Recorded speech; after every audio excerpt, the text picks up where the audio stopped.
we've given away some. It's 2 tickets to see Coldplay on July 8th at Rogers Stadium. I want to win see that. You there. Yeah, must be nice. I got to win this Sometimes contest you got to get off your wallet. I wasn't quick enough for the pre-sale. So if you get your tickets by Friday, December 13th at 9 a.m., you can get a chance to win those Coldplay tickets. So for more details and to buy your tickets, go to foodforkids5050.ca or text the word cash to 59590. We'll send the link right to your phone. The 50/50 Fortune supporting Food for Kids. Standard message and data rates apply. Ontario only. This has been awesome to see it raise more and more every day. And best of luck to everybody. Yeah, best of luck. Pretty cool thing we're doing this year. I think I don't know if it's the first of its kind, but first since we've been doing this show. So hopefully, we're definitely going to make someone's holiday season by the end of this. Okay, for a Leafs perspective here, the main news item, because a lot of good Washington news items, and we've discussed those, but the main news item for the Maple Leafs is that Mitch Marner and Austin Matthews are going to play together tonight or start together tonight. We see the lines out there at Scotiabank Arena in warmups. We can get to that in a second, but let's highlight the decision to go back to Matthews and Marner after they were reunited in the third period the other night versus the Nashville Predators. And of course, you know the story. Mm-hmm. They definitely spurred on that comeback and won it for the Maple Leafs. We've been over this a lot of times. Like our preferences kind of known at this point what we want to see from the lineup. But since it's still incomplete and since it's still going to be a top-heavy roster in terms of the top 6 having all 4 of the core 4 members spread across it, your thoughts on them going back to Marner and Matthews tonight? I'm a little disappointed because we saw how great, and we were doing that game on 590 here, but we saw how great that third period sparked something with Matthews and Marner, and then obviously ignited a comeback. But I thought we would just leave it in that game, because sometimes it's good to have that play, like that these two can play really well. Have the option. You can go to it when necessary, but try to build like a little bit more depth, right? I do know like a lot of this is affected by not having enough offensive forwards available, or like the depth is being tested right now with some of the players being injured. But I was surprised, to be honest, because I didn't know Craig Berube's status on this, because I think if it's Sheldon Keefe, like we probably would see it. It would never go away, or it'd be one shift here, one shift there. So I was surprised that he said, like, you know what, the way we ended things last game, we're going to start that way and see how it goes. Well, I think we know how it goes, right? I think it's amazing. But once maybe Max Domi's back in the lineup and you get some of those guys back in, maybe they kind of share the wealth a bit more. But I would say I was a bit surprised. Yeah, I was a little surprised too. And I hope it doesn't mean that, hey, when you start getting bodies back, it's just going to remain fixed like this, because I do think there are other options worth exploring. And I get that piling up points is important, getting maybe the number 1 seed in the Atlantic Division, maybe of utmost importance to having playoff success. But yeah, I would like to see them explore new things. I'd like to think, hey, when Max Domi returns to the lineup, he's going to have use and utility because he's going to play with a really great player, not be on the wing with Fraser Minton and Stephen Lawrence and a line that doesn't really make much sense in any real material way. So I'm not sure how it's going to be when they start getting bodies back, but I do think there's a reason to push for something different. Maybe Matthews and Marner stay together and Tavares and Nylander are spread across when Pacioretty and Domi are available. But it does feel like it always comes back to Matthews and Marner. Maybe that is a good thing. Maybe that's not a negative. Maybe that's a great thing, because you got 2 great players who want to play together, and generally they are awesome together. But maybe the best version of the Maple Leafs is with them apart. And I do think it's worth at least exploring if that's the case. Yeah, for another couple games. We just missed Austin Matthews in the lineup for a while. It'd be nice to see like what that looks like. You don't need to go right back to things that we've seen a million times, but obviously it worked for them on the third period of last game on Wednesday night. So we'll see tonight. We're going to see Stolarz back in net tonight. The Pens, they play the Penguins tomorrow night, who will be on a back-to-back, and the Leafs will be on a back-to-back. So Joseph Wall will get that tomorrow. But the Leafs have the best record at home right now in the NHL. They're 12-3-0. They've just been like dominant. Nice if you're buying tickets. You might not know if Austin Matthews is playing, but you know the Leafs are going to deliver at home, which is a really nice thing. Yeah, you're missing out on Alexander Ovechkin tonight if we're just talking about tonight. But yeah, I don't know if this is like a complete departure. Again, have to look it up anecdotally. But like, the Maple Leafs have struggled at times. Sometimes it's felt really disappointing in that barn where it's just there's no juice and they're not feeling it, and they don't give you the most predictable results. The Maple Leafs haven't necessarily made coming to Scotiabank Arena miserable, and I'm not sure they're doing just that. But if you start to pile up wins at a pace that no one else in the NHL can match, then maybe they can take a little bit more ownership of home ice with this new regime under Craig Berube. So that's definitely but the a Caps great have sign. won 7 consecutive road games. There you go. So there's a lot of like conflicting A forces lot of rock coming meat in in the tonight. hard place. There's like the Caps have the most goals, like they're scoring the most goals. The Leafs are allowing the second least amount of goals. You've got a red hot team at home and a red hot team on the road. So, I mean, I feel like it's going to be a really close game. So let's ask you your key to victory. Brought to you by your Ontario Honda dealers. Up your game lease to CRV from 2.99% up to 28 months. Visit on HondaOntario.com. Yeah, you mentioned Capitals still the highest scoring team in the league, and that has been maintained without Alexander Ovechkin. I will not be disillusioned in suggesting that the task is harder without Ovechkin there. I think it would be simplified a bit. But what makes it harder is that the Leafs are still missing Jake McCabe tonight. And Oliver Ekman-Larsson has been tasked with moving into the shutdown pair with Chris Tanev. And I think in order for that to work, it means you got to have a good performance out of Oliver Ekman-Larsson. I don't want the key to victory to be just on one player, but in some ways... Key to victory, OEL has had the game of his life. Yeah, some ways it is. Some ways it is because you're dealing with a high-powered offense, so you need shutdown OEL to play well on the pairing with Chris Tanev because you're likely not asking for big-time defensive minutes from Morgan Rielly and Philippe Myers, and Simone Benoit and Connor Timmins are going to be handling some defensive responsibility, but not against the higher end from the high-scoring Washington Capitals. So it's just the shutdown pairing. Can they gel tonight? Them gelling is my key to victory after a couple good outings in a row. No pressure. Sorry, Oliver. Yeah, it's okay. I think he can handle it. Yeah, it's too bad about 41 Jake keys McCabe. to victory. It's tough. That's true. I think my player to watch might have repeat a few times. It's the easier job, the player to watch. Well, you wanted it. You want to switch one time? We could try out a switch. Nah, when I hit the player to watch, I feel like personally. Exactly. You got your motivation station. You're ready to rock. I feel like, Bet365 probably doesn't like when I hit all the players to watch. That's true. They might be requesting me to do They're it. going to say, get this cooler in there, Justin Cuthbert. Okay, let's do the lines. Let's do the Leafs lines. Yeah, let's do the lines. Nyes, Matthews, Marner, as discussed. Matthews and Marner reuniting after spurring on the comeback the other night against the Nashville Predators. Second line will have Pontus Holmberg, John Tavares, and William Nylander. So still the Maple Leafs giving up a little something offensively with Pontus Holmberg in the top six. Third line remains Nick Robertson, Fraser Minton, and Stephen Lawrence, although Fraser Minton was part of that blender, moved up, played some top 6 minutes midweek. And then it's Grebenkin, Dewar, and Reeves once again on the back end. As we outlined, Rielly, Myers, Oliver Ekman-Larsson, and Chris Tanev with Simone Benoit and Connor Timmins with Stolars opposing Charlie Lindgren, the backup for the Washington Capitals tonight. I really liked what Minton proved in that spurt of time that he got in the top 6 minutes. I like the guy a lot. I think he's going to be something special for this team. Why not just give him the opportunity to play with Tavares and Nylander now? I don't see anything, and you use that because then you're down to a 3-line team very quick, right? You kind of need, which is crazy to say. You think this is more than a 3-line? You need Fraser Minton, who looks 14 years old, in order to have the third line. Like you do. You honestly need Fraser Minton to at least take on 12 minutes with those two guys, or you're just riding the top 6. Okay, so if there's a blender moment in this game and the Leafs it's like a 1-0 game going into the third, or they're down, like that's my first move. Is Minton up in the top 6? Like he brings energy. The guy is proving himself every shift. He's got like that feistiness and he works his tail off. I just haven't got anything positive really from Holmberg. Like he's just, how did you use it? He was the creative player without adding the attributes. If you're playing video games, NHL, whatever. Yeah, now I can't picture that. It's just like a faceless the guy character without the attributes. Yeah. So I like to see Minton get a shot if they need it today. But the Leafs have been rolling. It's going to be hard when they get these bodies back and they got some injuries. I wonder how they're going to make it all fit.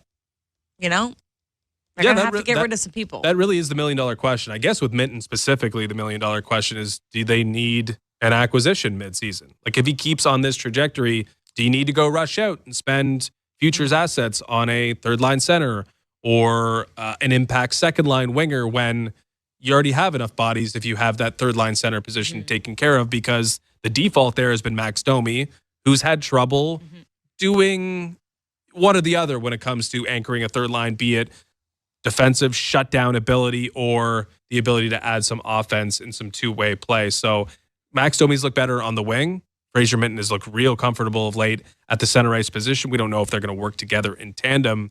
But when it all comes back, every body that comes back will learn a little something about how Craig Berube views this lineup, because we're all formulating our opinions, but the only opinion that matters is that of Craig Berube's. On the other side of the ice, I got a couple early players to watch. They're not my actual player to watch. But, I mean, Dylan Strome has been having an unbelievable season. He's a local kid. I think he'll want to deliver a lot for the Capitals tonight. Obviously, Tom Wilson, same thing. A Toronto guy, loves to play against the Leafs. And then, blast from the past, Rasmus Sandin, who's just having an unbelievable season. I would be circling him to make his presence known. Disappointed we're not seeing Logan Thompson tonight. Me too. Battle of, the number ones, although that's debatable in Toronto, I suppose. But Logan Thompson with a little chip on his shoulder would have been entertaining. All right. We'll come back on the other side of the break, get you set for Puck Drop. You're listening to Molson Leafs Hockey on Sportsnet 590 The Fan and the Maple Leafs Radio Network. From the biggest stadiums to the coziest holes in the wall.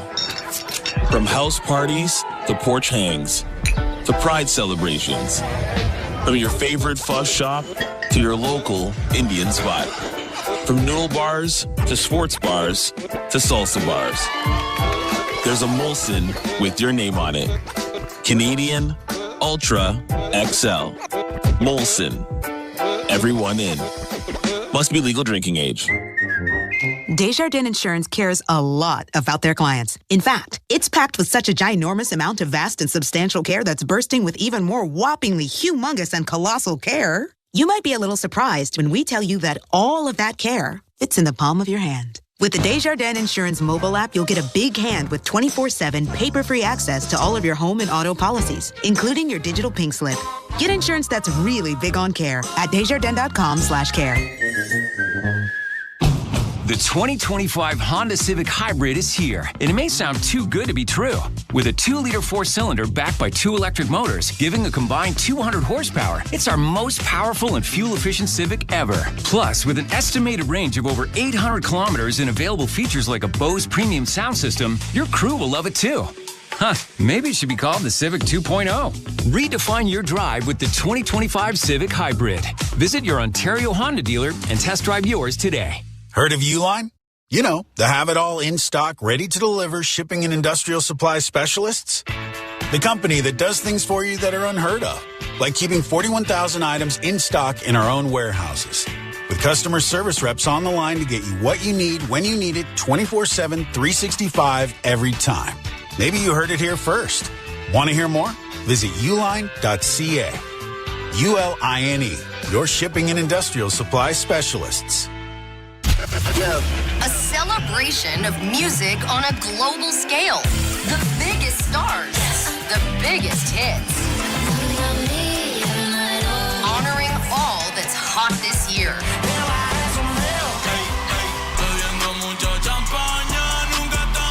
The Billboard Music Awards channel. On now. For a limited time on the SiriusXM app and on the 10 spot. Channel 11. The biggest plays. What a save! Hits. Oh, hard hit. Goals. McDavid scores! Tune to NHL Network Radio for the most in-depth hockey talk on the planet. He is the GM of the Minnesota Wild. Insiders, the revenues and the big business, and the best analysis on the air. Alex Ovechkin! The NHL on SiriusXM. Hear every team and your hometown call. NHL Network Radio. SiriusXM 91. And on demand with the SiriusXM app. Score! 24/7 hockey talk. To understand that you are allowed to legally still check the head, not just the head. The head by itself is a penalty. If you wanted to change it, that would be like in the IIHF. That's probably a penalty at the Olympics. That's probably at the World Juniors. That guy's gone and suspended. I ask you, do you want that? SiriusXM NHL Network Radio. SiriusXM 91. And on your schedule with the SiriusXM app.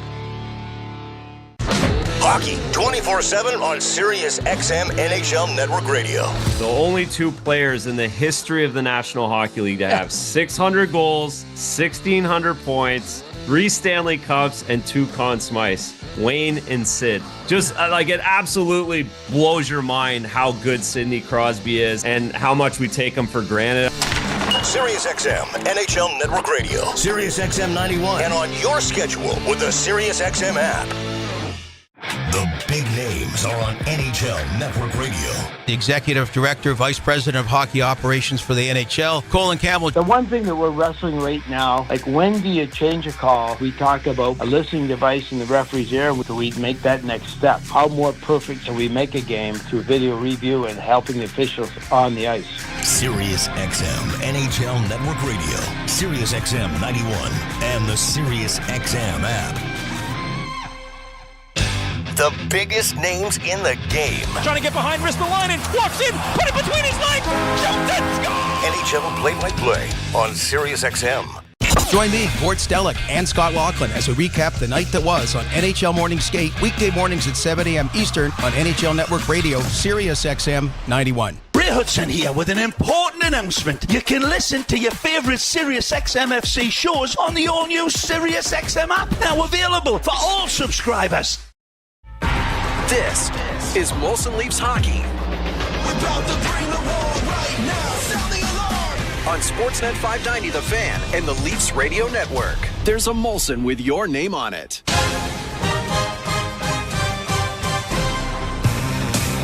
Welcome back to Molson Leafs Hockey on Sportsnet 590 The Fan and the Maple Leafs Radio Network. Ailish Forfar and Justin Cuthbert with your pregame intermissions, and we'll get you set in a moment for Puck Drop. It's the Leafs and the Capitals, two of the top teams in their divisions. A lot of positive around both of them. It's going to be a great game. Yeah, you know the story, but the Maple Leafs are having a really good year under Craig Berube. It's gone according to plan, I think, in many ways. But the Washington Capitals may be the story of the season. Ovechkin having a renaissance year. He's going to set the record. Then he goes down with injury. There's a momentary blip where Washington starts to give some of that back, but then they've just claimed 9 of the possible last 10 points. And have continued to score at a really high level. Washington looks like a very legitimate team under a very legitimate coach in former Maple Leafs assistant Spencer Carberry. Yeah, definitely. Maybe some money on the board tonight for the Capitals. All right, let's pick a player to watch. Let's do it. Player to watch presented by Bet365. Whenever the moment, it's never ordinary at Bet365. Must be 19 plus, Ontario only. Play responsibly. Visit connexontario.ca. All right. It's not that exciting, but it's just Austin Matthews. He cooks against the Caps in 18 games against them. He's got 26 points. I think also incentive, no Ovi in the lineup. It's time to kind of show, like, let me get some more goals on the list here. He's obviously fallen behind a little bit because of his injury time, so he wants to get back in it. He's been scoring at a great rate since he's returned. So I think Matthews has a little bit of a chip on his shoulder against the Caps. So plus 105, anytime goal. Plus 600 for 2 or more goals, which he did on Wednesday. I like plus 550 for 3 points or more. Obviously, him playing with Mitch Marner. They work real well together. We know that, folks. So does he be able to, contribute there as an assist or a goal? And then plus 210 for a power play point. There you go. Okay, spraying the board on Austin Matthews. Yeah. Bolstering your case is that, the Leafs will start how they finished last game, which is Mitch Marner and Austin Matthews playing together. As you mentioned, Jake McCabe still out with an injury. Other than that, the lineup is, sort of the same, at least as was the other night as the Maple Leafs closed out the Nashville Predators. So Anthony Stolarz will get the start. They're going back and forth. No real surprises there. You just expect the one that didn't play the last game, but he will have the advantage, at least on paper, against Washington's backup tonight in Charlie Lindgren. They, like the Maple Leafs, the Capitals, are on the first half of a second or a back-to-back. So both teams are strategizing with their goaltenders, but there's no need to really make a decision when you're Berube. You just go to the one that was sitting on the bench last time because the Maple Leaf goaltending is as such where you can call and tap on both them and they're going to deliver. Yeah, allowing the second least amount of goals in the NHL this year between the two of them. Anthony Stolarz, the more rested one tonight, and then we'll see his buddy Joseph Woll tomorrow night. But the Capitals scoring the most amount of goals in the NHL per game this season. So, two strong forces going head-to-head tonight.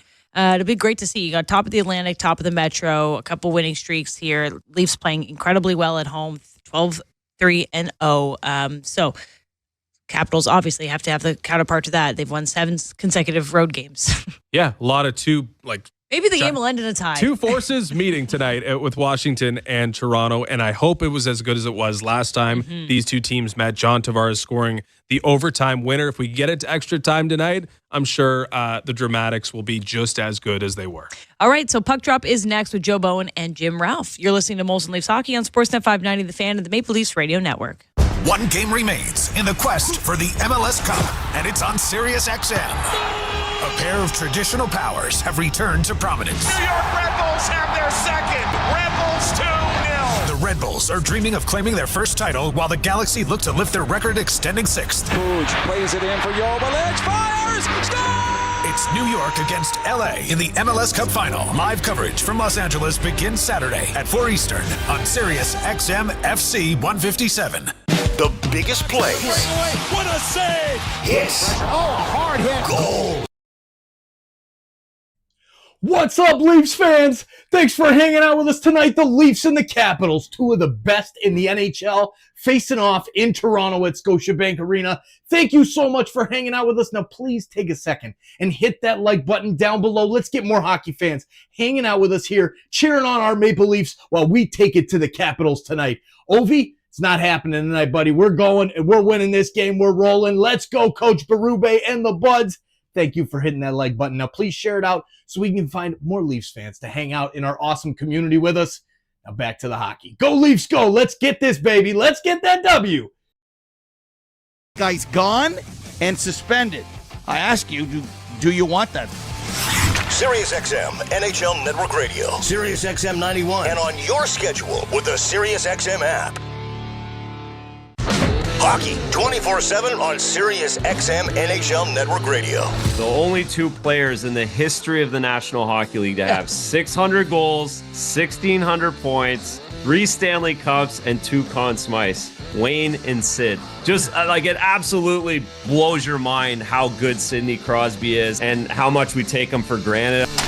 Sirius XM NHL Network Radio. Sirius XM 91. And on your schedule with the Sirius XM app. The big names are on NHL Network Radio.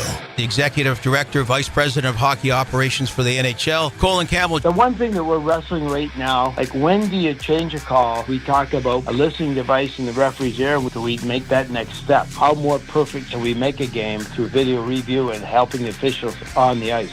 Sirius XM NHL Network Radio. Sirius XM 91 and the Sirius XM app. The UEFA Champions League is back on Sirius XM FC, and this year it's bigger than ever. Absolutely ridiculous from Real Madrid. Merseyside magic from Mo Salah. Now, with more matches featuring soccer's most iconic clubs as they battle it out for European supremacy. What a start for Inter! Haaland scores the hat-trick! From the league phase to the final, the Champions League is on Sirius XM FC 157 and the all-new Sirius XM app. Under review. Avalanche goaltending sucks. There's no other way around it. They have the worst team save percentage in the National Hockey League. Oh, sure, they can score goals, but they can't prevent them. And this is why I don't take the Avalanche seriously as a Stanley Cup contender, no matter how top-heavy they are with future Hall of Famers. Their goaltending's bad. Under review with Mick Kern. 11 a.m. Eastern on NHL Network Radio. Sirius XM 91 and the Sirius XM app. Join me, Gord Stellick, and Scott Laughlin as we recap the night that was on NHL Morning Skate, weekday mornings at 7 a.m. Eastern on NHL Network Radio, Sirius XM 91. And the Leafs Radio Network.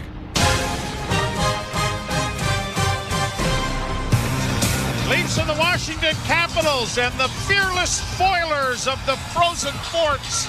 Brought to you by Molson. Molson, everyone in. Anthony Stolarz is 8-4-2 with a 2.23 goals against average and a 9.24 save percentage.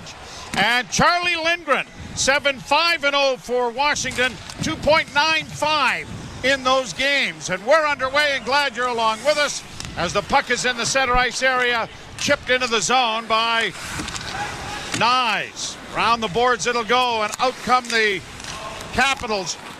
Bunted in by Mangiapane, cleared around the boards, but it's gone off the glass and up into the screen as Stolarz plays it from behind his own goal. This is an interesting clash, isn't it? Even without Alexander Ovechkin, the Washington Capitals continue to be the highest scoring team in the National Hockey League. And you look down, there's nobody that jumps off the page at you. No. And Connor McMichael's the only other one other than Ovechkin to be in double digits in goals. And Dylan Strome is having his best season, I would suggest. Here's Matt Roy with a long shot that is swallowed up there by Stolars.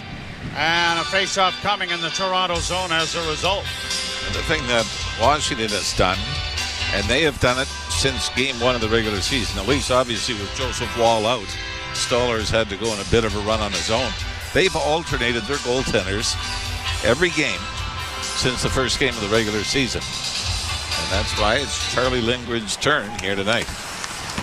Played into the corner, and now Tavares gets it ahead for Nylander.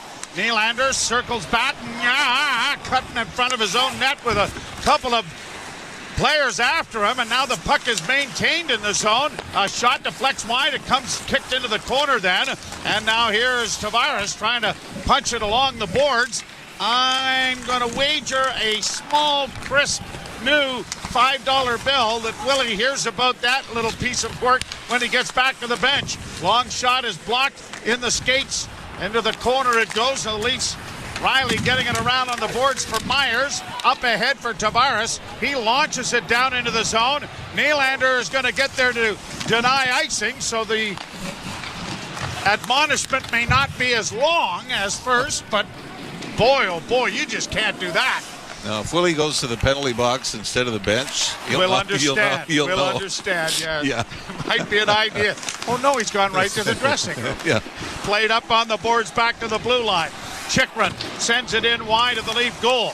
It's up against the back of the net as it comes back to the point. Grabbed off Alexiev with a shot that is blocked. There's a rebound in front of the goal. It's still there. There's a pileup of players with the puck underneath some of them. One of them, it's still there. And still in front of the net. Another shot. Stop. The rebound goes into the corner. I don't think I've ever seen a puck stay 3 feet in front of the crease for as long without anybody getting the shot away, ever. Another shot, and Stolar stopped that. And the Leafs have started playing with their backs up against the wall here, and finally Robertson comes away with it, and he's going to skate it out in center. I think after watching Willie's shift, he thought better of trying to bring it back. Now he makes a move in the backhand, and that was stopped by Lindgren. Nice little play made there by Robertson.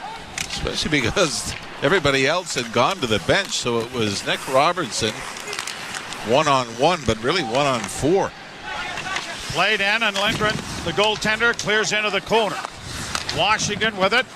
Leafs won the first meeting between these two teams as Reeves works it back into his own zone. It was a game where the Leafs were down 3-1 with less than 5 minutes to go. Came back and ended up winning it in overtime. Round on the far boards. Faravari tries to play it up the wall, but it's broken up. And now the Capitals get it out into the center ice area, and it is shot into the zone by Duhaime, and out of the net is Stolars to play it around on the boards. Matthews running out of room, got it ahead, and the Leafs break it out. Riley works to the line and in, drops for Nyes. Nyes with a shot, hit the side of the goal. Puck around back of the net, but it's going to be Washington who comes out with it. They'll launch it high and down into the center ice area. Bouncing puck goes free, and a centering pass. Stopped by Stolars. The rebound is knocked into the corner. Big save there by Anthony Stolars. And Matthews is able to punch the puck to center, but now Nyes has to wait for him to get onside as he lost it right at the blue line before playing it down into the zone. 4 shots for Washington already. Leafs have not had a shot on goal. Played in over the line for Wilson. Wilson tried to drag it in front of the net. That was knocked away. Nylander lost his stick in the exchange. Gets one handed to him from Bobby Hastings. Celebrating his 44th birthday today is the Leafs equipment manager. Puck down in the Toronto zone. Nylander playing it around the boards to the near side. Pontus Holmberg didn't get it out. Roy was able to keep it in. Centering pass is deflected to the far boards. Kept alive there by Rasmus Sandin. And now the puck comes free and the Leafs break it out. Nice. Or at least Holmberg just sending it down into the zone. Tavares in there to take Sandin to the ice. And it is brought back again by Roy and played into the Toronto zone. 5 minutes into the books. No score, but it has been all Washington. Now cleared into the corner by Lorenz. Back of the net, Robertson. Minton trying to help out. Minton had it knocked away.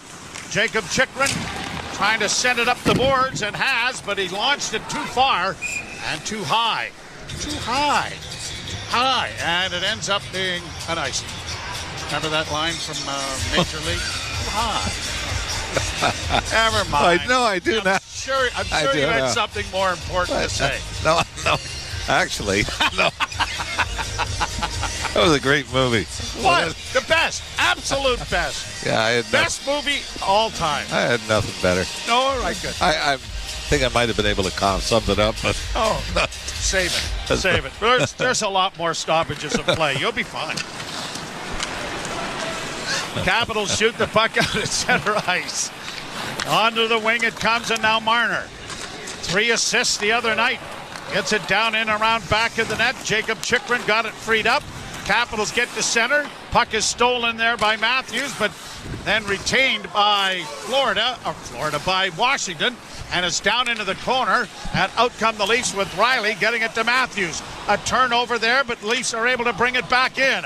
Marner trying to chip it in, has it come back to him. Then he took a shot, and the first shot on goal is going to be about 65 feet and an easy catch for goaltender Charlie Lindgren. Yeah, Matthew Nyes was on his way to the front of the net, but didn't get there. Another thing with the surprising Washington Capitals, when Ovechkin got hurt, it was after a 3-goal game in Utah that they discovered there was a crack in the fibula, I believe it was, that has kept them out. They came home and lost the first 2 games at home, but have since been able to rebound 4-0-1 in their last 5. But they currently sit on a 7-game road winning streak, which ties a franchise record. And obviously, with a win tonight, can break that. Draw to the right of Lindgren. And the Capitals win the faceoff and pound it off the glass and get it out over the line. And Taylor Radish will send it down into the Toronto end. Myers works it into the corner, gets it ahead. Benoit up on the left wing for Nylander. Slid into the left wing corner. Holmberg after it. Blocked this clearing attempt. On the far side, Tavares sends it into the near corner. Benoit pinches, but unable to control the puck. And Pierre-Luc Dubois now starts back up ice for Washington. Dubois to the left wing side. Carries it in over the line. Bit of interference there at the blue line. Knocked down Pontus Holmberg, and then Holmberg blocks the shot. Comes back to the point. Carlson to the left point. Shot deflects wide off the stick of Stolars, and the Leafs have it in their own territory. And Tavares, working around back of the net, gives it off to the defense. Pass ahead to the line. Brought out at center ice. Holmberg will send it into Washington territory, and a change of players coming for both teams. Caps are back of their own goals. Wearing the white jerseys with the red and black trim as it bounces down into the Leaf zone, but up too high and ends up too high. It was too high. Went into the screen. Too high. See, this time I got it right away. You didn't even mean to. Yeah. All right. Well, let's try and regroup here. We can be better. You're listening to Molson Leaf Hockey on Sportsnet 590 The Fan and the Maple Leafs Radio Network. Believe your ears. The Christmas season has unofficially begun. Holly has returned. A holiday channel with Mariah, Kelly, Sabrina, and more. Turn up the merry and bright holiday hits that get the season lit. Holly, now through Christmas Day on Channel 79, or listen at home on the SiriusXM app. The biggest plays. What a save! Hits. Oh, hard hit. Goals. McDavid scores! tuned to NHL Network Radio for the most in-depth hockey talk on the planet. He is the GM of the Minnesota Wild. Insiders. The revenues and the big business. And the best analysis on the air. Alex Ovechkin! The NHL on SiriusXM. Hear every team and your hometown call. NHL Network Radio. SiriusXM 91. And on demand with the SiriusXM app. The UEFA Champions League is back on Sirius XM FC, and this year it's bigger than ever. Absolutely ridiculous from Real Madrid. Merseyside magic from Mo Salah. Now, with more matches featuring soccer's most iconic clubs as they battle it out for European supremacy. What a start for Inter! Haaland scores the hat-trick! From the league phase to the final, the Champions League is on Sirius XM FC 157 and the all-new Sirius XM app. Join me, Gord Stellick, and Scott Laughlin as we recap the night that was on NHL Morning Skate, weekday mornings at 7 a.m. Eastern on NHL Network Radio, Sirius XM 91. And the Leafs Radio Network. Report to go on tonight. Our good friend George Evans is in hospital and getting some good news from tests and hopefully back on his feet quickly. And Jimmy Holmstrom, who for the first time in 37 years missed a home game. The organist here missed two. A couple, back at his controls. So to George and Jimmy, all the best. Back down into the Toronto zone. Punched around the boards by Stolars. Cleared back into the corner by the Capitals.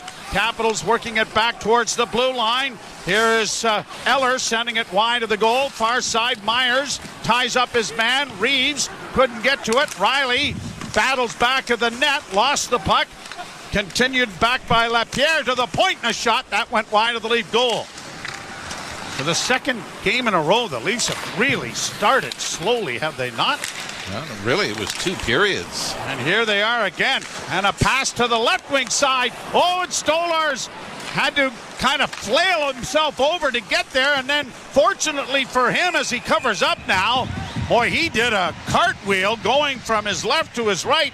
But the Washington player mishandled the puck. And so all of that acrobatics went for naught. But then he was sliding halfway into the corner of the rink, and he had to regain his feet. I think he was starting to his left, and it went back to his right. And he came out to challenge, but from his left, and had to push back the other way. And fortunately for Stolars and the Leafs, it did not cost them. Played up the boards and out into the center ice area. Matthews trying to get to a loose puck. Marner arrives on the scene. Got it back to Matthews. His shot hit the side of the goal. He kicks it around back of the net. Matthews getting it back to the blue line. It comes to the near side to Ekman Larsson. He can do no better than to just chip it in. Centering effort by Nyes didn't work. And it's down into the Toronto zone, and Stolars is coming way out of the net. We got a penalty and here. A penalty against Toronto. Now, is it a high stick? Tom Wilson was the Capital that did the head snap. I think they're calling this 2. And is it Toronto 95, 2 minutes high sticking.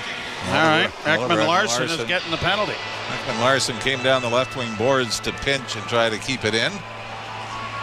And oh my goodness. Might be more wind burn than anything. That almost looked like there wasn't even any contact. No, there wasn't even any contact made. Tom Wilson just sold it perfectly. Ekman Larsson brought his stick up to get around Wilson to go back, and Wilson did the head snap, and that was enough. Penalty kill brought to you by your Ontario Honda dealer. Up your game, lease the CR-V from 2.99% up to 28 months. Visit HondaOntario.com. And an offside, and Wilson is offside. Boy, I'm glad he's okay. Well, seems to be. Face-off coming outside the blue line.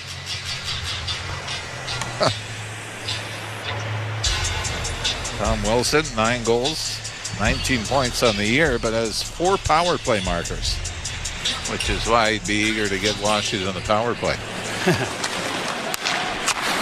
Shot into the Toronto zone, slowed up by Stolars. Benoit crumples his man to the ice, then ended up sitting on his head. Puck comes back to the point, kept in. Round back of the net, that was Wilson that he landed on. Back to the point. Chychrun with the pass into the corner. Centering pass. Oh, and a quick one-timer from in front went wide. And the Leafs were able to get the rebound and send it down the ice. Boy, Washington's all about just firing the puck from everywhere, aren't they? That was Connor McMichael that came very close to opening the scoring. And the Leafs, on an errant pass, have shot the puck out and down the ice. Toronto's penalty kill is ranked number 7 in the league. 15 of 87 have been successful against them. Brought through center ice by Radish. Dropped it off. Radish gets a return pass into the corner. Timmins forced it into the far boards. Grabbing it there on the far side. Miroshnichenko, he loses it, and it is shot down the ice. That was Connor Dewar with the big hit at the blue line to free the puck up and get it down. Half a minute to go in the power play. Radish to the line and in. Chips it around the boards.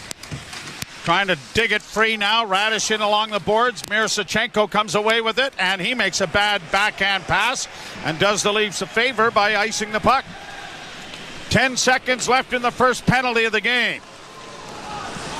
Oliver Ekman-Larsson standing and waiting to get out. Here the Caps get it in over the line. A backhand there by Eller off the side of the goal. Out of the penalty box, Ekman-Larsson, and then a turnover by Tavares almost, but Ekman-Larsson recovers it and gets it out at center. Bouncing puck goes back into the Toronto zone, and Morgan Rielly will settle it down. He goes to Ekman-Larsson and drops it back. Rielly coming through neutral ice with a pass deflected in off the skate of... All right, I was wrong. Didn't hit the skate of Tavares and ends up being an icing. And it'll come back into the Toronto zone as a result. Leafs only one shot on goal, 10 minutes and 55 seconds into this game. And maybe the easiest shot of the season for Charlie Lindgren. Yeah, wrist shot from Mitch Marner from the point. That the Leafs have had little to zero offensive zone time. And the period is half over. A shot looking for a deflection in front went wide. Kept in by Van Riemsdyk. Puck around the boards, back to Van Riemsdyk at the right point. Shot in traffic, blocked, and punched out at center. And now Nylander trying to break. He's got a breakaway. He's in a goal! And a big save made there by Lindgren, and a hooking penalty coming here to Washington. And the reason it's not a penalty shot is because Nylander got a pretty good shot off.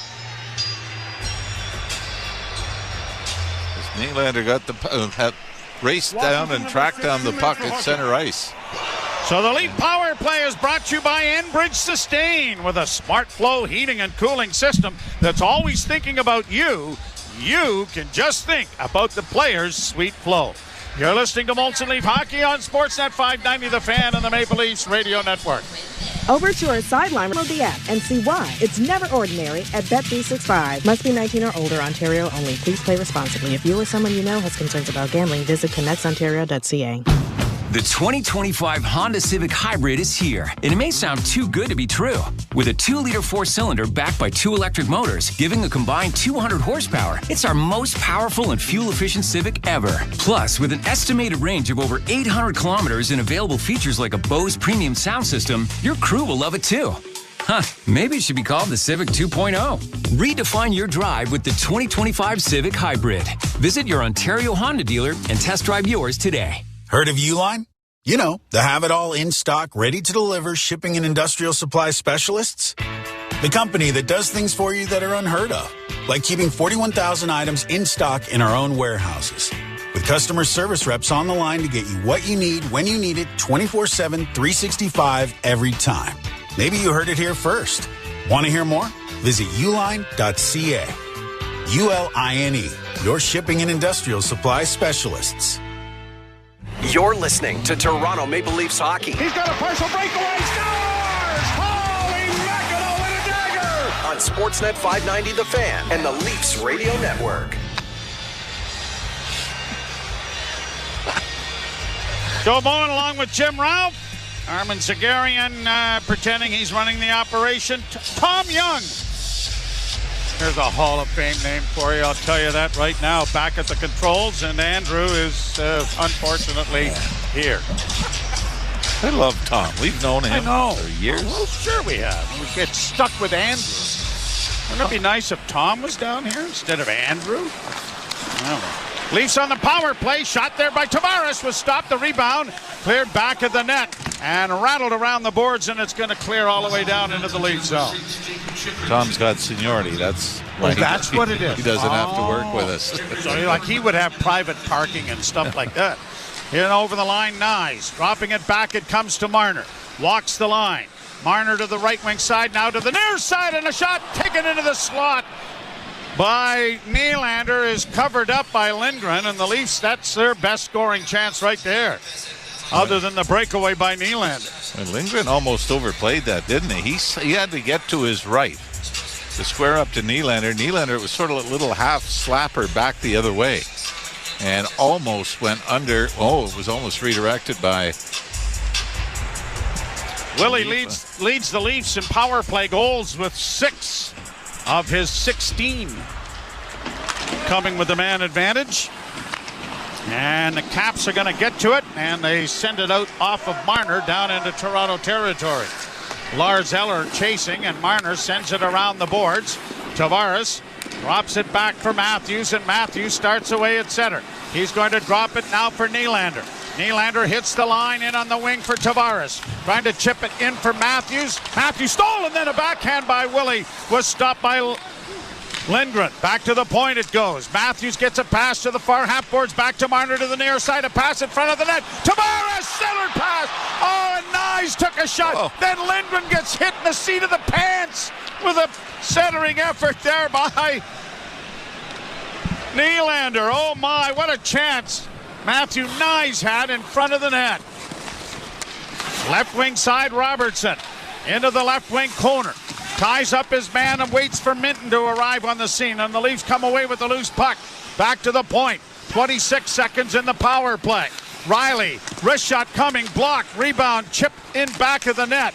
Into the near corner it comes. 2 Leafs onto it quickly. And it is Ekman-Larsson centering, and Minton couldn't get a shot. Now Nylander to the far side, a pass intercepted and shot down the ice by Washington. Last rush with the man advantage. Riley to the line and in, drops for Robertson, and then played back to Robertson at the point. Robertson into the slot, and a whistling shot there by Benoit. Just went wide. Benoit trying to keep it in, but he failed. got all of that, didn't he? Did he ever? And now the Leafs are taking another tripping penalty. And here's Washington in over the line with a centering pass. It goes astray, and it'll be touched over there by Connor Dewar. And the fourth line out on the ice, and a tripping penalty is coming. And is it Steve Lorenz? No. It is Pontus Holmberg. 2 minutes tripping. That was right in front of the Washington bench. Holmberg, it was kind of stick on stick. The Washington player kept going forward and tripped over it, and Craig Berube does not appear thrilled with this call. But the Leafs did not only had the one shot, they had 4 on the power play, and only 1 shot before having the extra man. 13:37 the time of the penalty, and the penalty kill is brought to you by your Ontario Honda dealer. Up your game, lease the CR-V from 2.99% up to 28 months. Visit HondaOntario.com. Brought on now by Washington. They drop it back to Wilson. Now Wilson may be getting an interference penalty here. I think he got away with, or is it Carlson going to get it? I thought Wilson interfered with Marner first, and then Carlson second. And if Carlson's going, they got the wrong guy. Well, it wasn't half as bad as the Wilson interference. So Carlson is in the box, and the penalty power play lasted all of 21 seconds. Washington number 74, 2 minutes interference. Yeah, I'm not a huge fan of this one. Well, we better let everybody know who is handling this. This is Corey Sabret and Francis Charon, the referees. Trent Knorr and Travis Grolitz are the linesmen. This is actually, Mitch Marner actually runs into Carlson from behind. And Carlson's he's either pointing up to the scoreboard of the stick or making an obscene gesture. But either way, he's not. I think it was disgraceful. Yeah, it's not a. I mean, that's a tough call, especially to take them off the power. But I wasn't a big fan of the tripping call. Well, Wilson's over there discussing it now. Yeah, Morgan Riley's had enough of the discussion, and he just quietly leaves the scene. Yeah, but this, I mean, it just wasn't. You can say Tom Wilson sold the high sticking penalty earlier. I guess we're even now because Mitch Marner ran into Carlson. Marner was behind him, and Marner's the one that went sprawling and drew the penalty back. Capitals win the faceoff. Chychrun gets it up on the right wing side, and it is punched into the zone by Dubois. Hustling after it is Matt Roy, but the Leafs come away with it, and they'll start out. Up ahead for Tavares. Tavares hits the line and then drops it off to Nylander. Nylander makes a move to gain some room, finds a pass to the near side to Connor Timmins. Timmins back to Nylander. Nylander working down the left wing boards, now trying to cut to the front of the net. Chychrun reached around him and knocked the puck off his stick. Now Tavares after it, but it comes up on the wing. And now the Leafs trying to pressure Chychrun, but a lead pass finds Pierre-Luc Dubois out at neutral ice. He gets into the Leaf zone with a backhand on a nice spinning move that Stolarz had to be attentive to. Takes it on the chest and stops play. 5:17 to play in a scoreless first period. And you're listening to Molson Leaf Hockey on Sportsnet 590 The Fan and the Maple Leafs Radio Network. This week on Let's Go with Bill Belichick, Max Crosby, Peter King, and me, Jim Gray. Just 3 wins so far for the Patriots. What's your feelings? Yeah, just haven't done enough to win very many games. You know, it's hard to see them, going through that type of season. There's nothing I can do about it. I mean, just feel bad for a lot of those guys. It's a National Football League. It's very competitive. You got to find a way to stand up to the competition. And that's a challenge for every team. Listen to the extended version of Let's Go, now available exclusively on the all-new SiriusXM app. The biggest plays. What a save! Hits. Oh, hard hit. Goals. McDavid scores! Tune to NHL Network Radio for the most in-depth hockey talk on the planet. He is the GM of the Minnesota Wild. Insiders. The revenues and the big business. And the best analysis on the air. Alex Ovechkin! The NHL on SiriusXM. Hear every team and your hometown call. NHL Network Radio. SiriusXM 91. And on demand with the SiriusXM app. Score! The UEFA Champions League is back on SiriusXM FC, and this year it's bigger than ever. Absolutely ridiculous from Real Madrid. Merseyside magic from Mo Salah. Now with more matches featuring soccer's most iconic clubs as they battle it out for European supremacy. What a start for Inter! Haaland scored the hat-trick! From the league phase to the final, the Champions League is on SiriusXM FC 157 and the all-new SiriusXM app. The biggest names in the game. Trying to get behind Ristolainen. Walks in. Put it between his legs. Shoots it. Score! NHL play-by-play on SiriusXM. And the Leafs Radio Network. Went down the rabbit hole a little bit today. Steve Lorenz in 25 games leads the Maple Leafs in hits with 65. So I wondered who would be leading the NHL in hits. Well, Kiefer Sherwood of Vancouver has 150 in 24 games.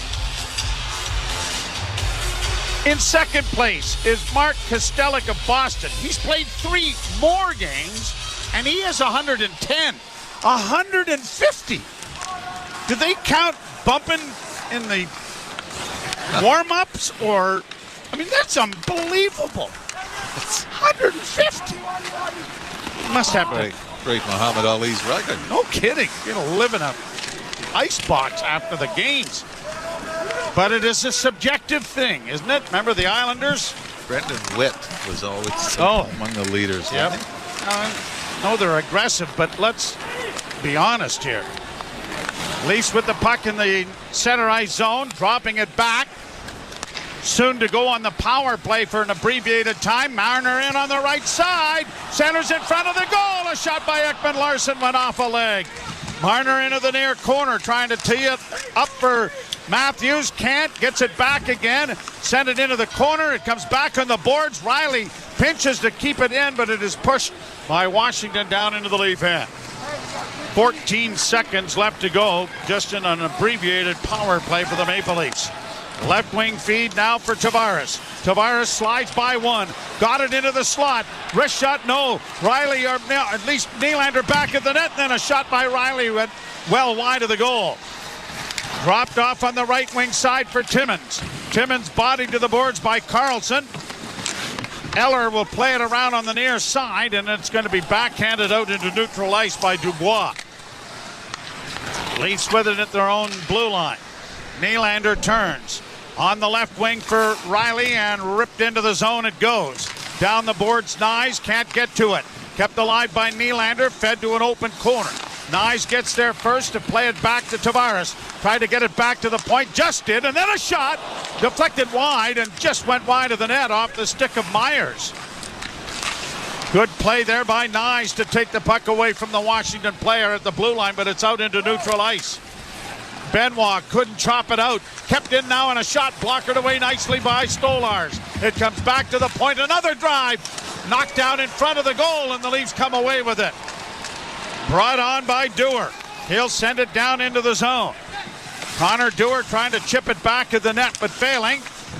Grabenkin trying to help out. Reeves hovering around on the outside of the scrum. And when it does come free, it's back in against the wall again. Reeves can't come up with it. Carlson having difficulties with Dewar. Back into the same corner and back into the same predicament. Now it's back to the point. Here's Ekman Larsson banking it to the side of the goal. It's going to be covered up there by Lindgren. And then Chychrun gives Grabenkin a shove, and Nikita Grabenkin with a smile on his face gives the shove back. Shots on goal, 7-4 favoring the Capitals, so they took one away from the Leafs after they managed to get pucks to the net on the power play. And yet, in 11 shots, does it not feel like there have been a lot more dangerous chances at both ends, not necessarily resulting in shots on goal? Yeah, goalies having to make big saves, but a lot of close moments. I think you'd read this in the box score tomorrow and go, it must have been a boring first period, but we've actually had a lot going on. 2:26 left in the frame. Ekman Larsson plays it around into the corner. Lorenz to the far side to Robertson. Robertson for Minton. Minton is tied up. Lorenz in with a hit. Lorenz trying to get it back to the point. Kept in there by Robertson. Minton unable to pry it free. They're going to have to really flood that left corner there, because a lot of the game's been played there. Back to the point it goes. Here's Tanev with a shot deflected in on goal. Wrap around attempt couldn't work. Comes back to the point. Ekman Larsson, right wing side, Tanev. Wrist shot in traffic, kicked away there by Lindgren. And it'll be played to the line, but not out. Kept alive by Toronto. Here's Robertson, dropping it off for Fraser Minton. Minton plays it to himself in that corner that I suggest be flooded extra. It's still in that area. Finally cleared to the line and out. And the Capitals will send it to the blue line on a delayed offside. Ekman Larsson to Chris Tanev. Tanev plays it high into Washington territory. Capitals trying to break out on the near boards. Got it up ahead. Poked away by Matthews. It's deeper into Washington territory. Rattled around the boards this time, but it won't clear. Kept in by Morgan Riley. Back of the net for Nyes. It goes to Matthews. Well, he quickly tried to draw that out from behind the goal line, but it rolled off his stick before he could deliver the shot. Less than a minute to go in the period. Connor Timmins in against the boards to the near side. Nyes punches it along the boards. It won't get past the point. Kept alive there by Miroshnichenko. Back to the blue line it comes, and unable to keep it in. Matt Roy back into Washington territory. It is gone. 34 seconds left to go in the period. Roy shoots it in. Round on the boards to the far side. Connor Timmins playing it back of the net. Riley got it up on the wing. Nylander up ahead for Nyes. A backhand pass trying to spring Tavares didn't work. Leafs are in the midst of a change. That allows Washington to get in, and a wrist shot by Protas is handled by goaltender Stolars, and a face-off will come in the Toronto zone. 13 and a half seconds to go in the period. So Stolars got a piece of that. trickled behind them briefly, and that brought a bit of a reaction from the crowd. First period brought to you by Bet365. Whatever the moment, it's never ordinary at Bet365. Must be 19 plus. Ontario only. Play responsibly. Visit ConnexOntario.ca. I've noticed about Charlie Lindgren a couple of times. He's over-challenged, and the Leafs have almost had opportunities on wraparounds. Shot from the point, blocked, the rebound back of the net, forced into the corner. Strome tries to center. 5 seconds left in the period.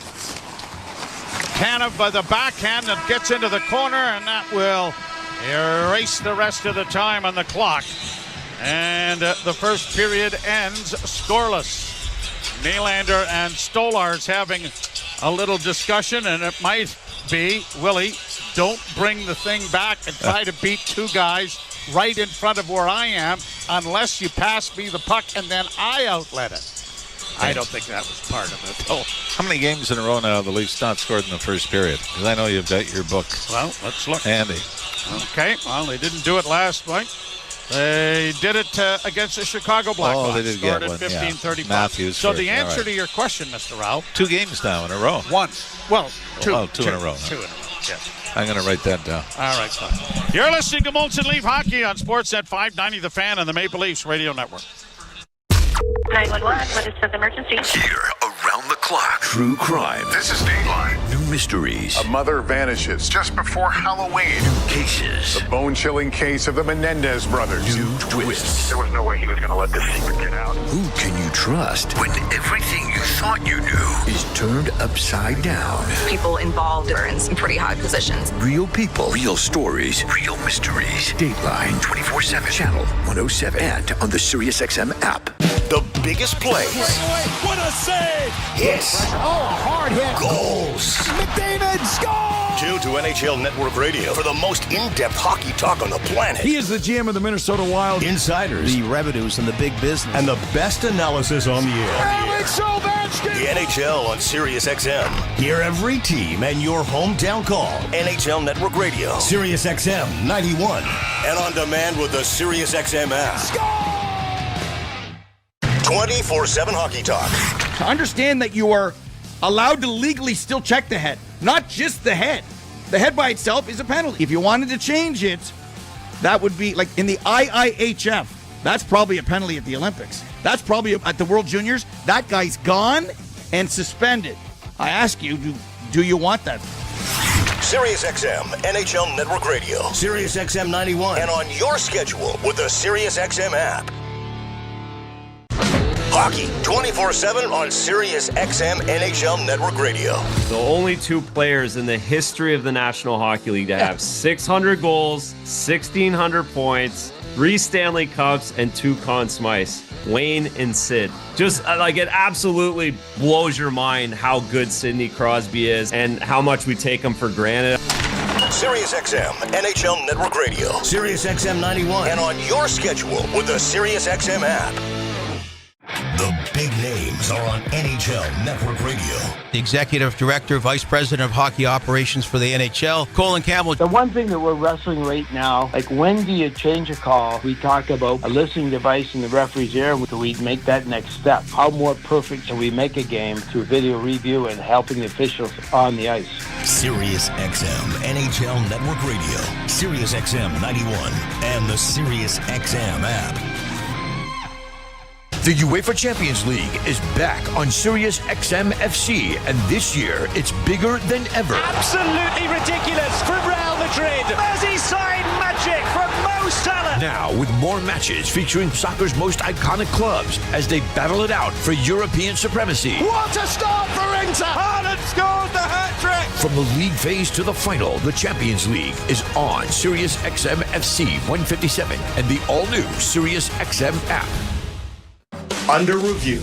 Avalanche goaltending sucks. There's no other way around it. They have the worst team save percentage in the National Hockey League. Oh, sure, they can score goals, but they can't prevent them. And this is why I don't take the Avalanche seriously as a Stanley Cup contender, no matter how top-heavy they are with future Hall of Famers. Their goaltending's bad. Under review with Mick Kern. 11 a.m. Eastern on NHL Network Radio. SiriusXM 91 and the SiriusXM app. Join me, Gort Stellick, and Scott Laughlin as we recap the night that was on NHL Morning Skate, weekday mornings at 7 a.m. Eastern on NHL Network Radio, Sirius XM 91. Leafs Radio Network.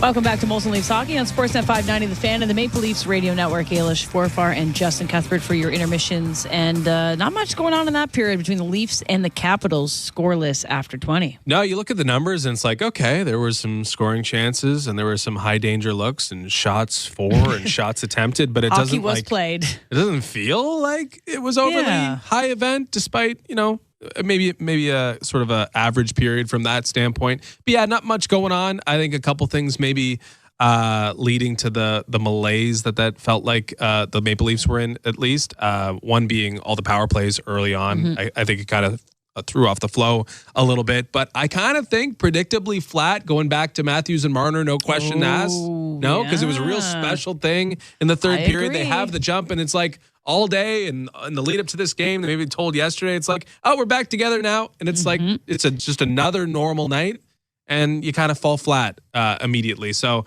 again, maybe that's not the reason to explore them separate as much as it is as a maybe in our conversation for today. But I just don't feel like we talk big picture about it, how we don't think it's necessarily the way to go.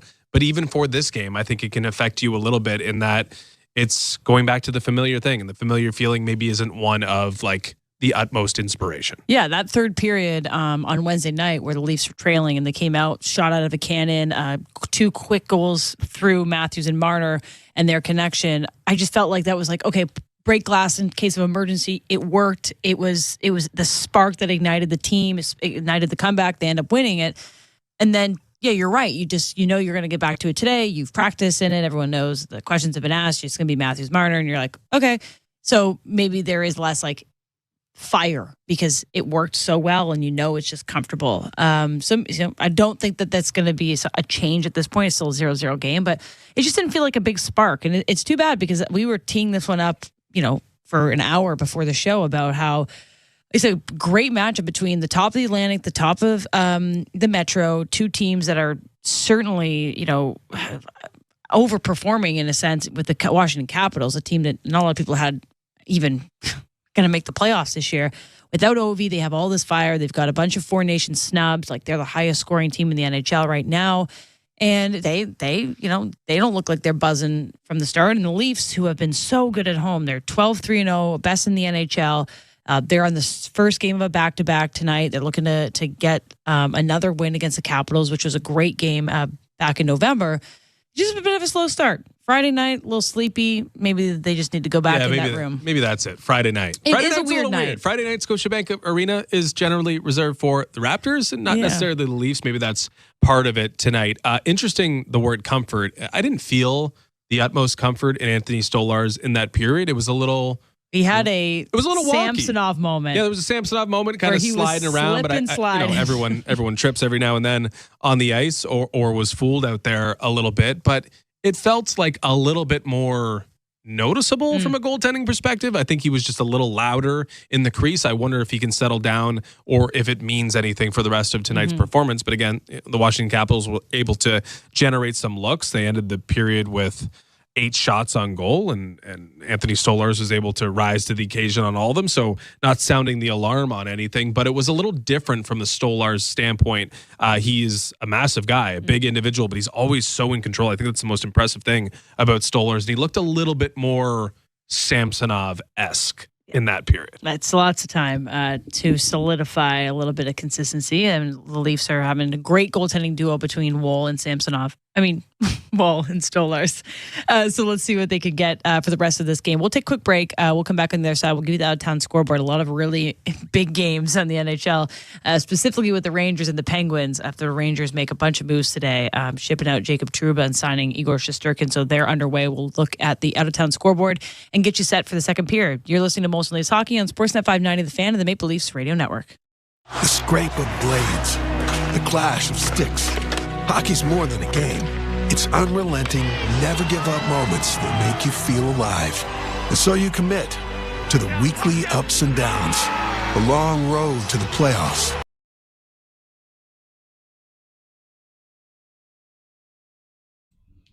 Hey, Leafs fans, thank you so much for hanging out with us and making this community what it is.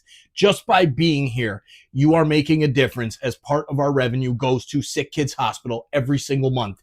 So I really appreciate you chatting it up and having a good time, cheering on our Maple Leafs. Now, I just wanted to say we are looking for some ideas on some campaigns coming up here to benefit sick kids. And I wanted to bring it out to this amazing community to see what ideas you guys and gals had for some fundraisers. If anybody has any good ideas, please send me an email, torontosportsinsider@gmail.com, and let me know.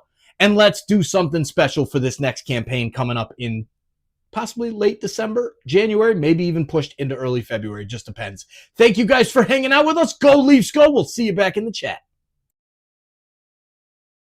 Craig. With SmartFlow from Enbridge Sustain, you won't have to think about your HVAC, but it will always be thinking of you. For a limited time, sign up and get up to $1,000 in bill credits and apply for up to $3,000 in rebates. Learn more at EnbridgeSustainSmartFlow.com. Terms and conditions apply. Desjardins Insurance cares a lot about their clients. In fact, it's packed with such a ginormous amount of vast and substantial care that's bursting with even more whoppingly humongous and colossal care. You might be a little surprised when we tell you that all of that care fits in the palm of your hand. With the Desjardins Insurance mobile app, you'll get a big hand with 24/7 paper-free access to all of your home and auto policies, including your digital pink slip. Get insurance that's really big on care at Desjardins.com/care. At last, the Subaru winter is here. It's the perfect weather for the beach. Feel the sun's rays on the small amount of skin peeking out of your ski mask. Put on your beach puffer and hear the sound of the waves crashing over the chatter of your teeth. Get out there in winter like it's summer with standard symmetrical full-time all-wheel drive and advanced safety systems. Your holiday bonus awaits. Visit your local Subaru dealer for details. Heard of Uline? You know, the have-it-all in-stock, ready-to-deliver shipping and industrial supply specialists. The company that does things for you that are unheard of, like keeping 41,000 items in stock in our own warehouses. With customer service reps on the line to get you what you need, when you need it, 24/7, 365, every time. Maybe you heard it here first. Want to hear more? Visit uline.ca. ULINE, your shipping and industrial supply specialists. You're listening to Toronto Maple Leafs hockey. The cross in front, they score! On Sportsnet 590 The Fan and the Leafs Radio Network.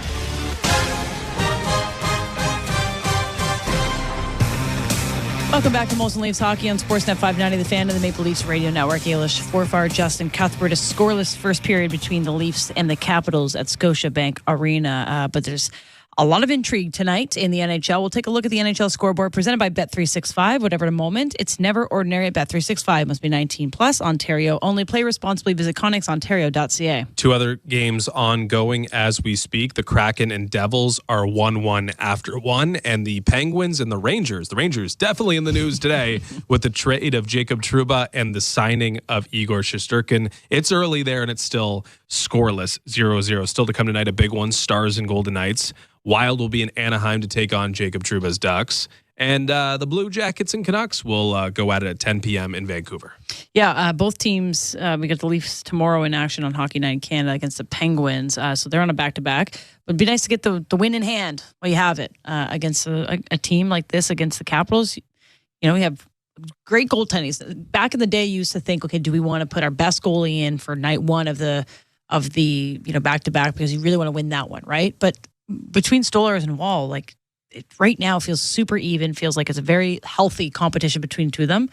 But tomorrow you'll all be tired a little bit more. So yeah, I mean, there's actually never a decision with the Leafs goaltending now, which is like this amazing development. Like you can waste a lot of time debating the merits of starting what goaltender at what time. You don't have to do that anymore with the Maple Leafs, which is awesome. I love it as someone who has to talk about it. Yeah, it's been great. In other NHL Leafs related news, Easton Cowan just broke Doug Gilmour's point streak in the OHL with 56 straight regular season games with at least 1 point.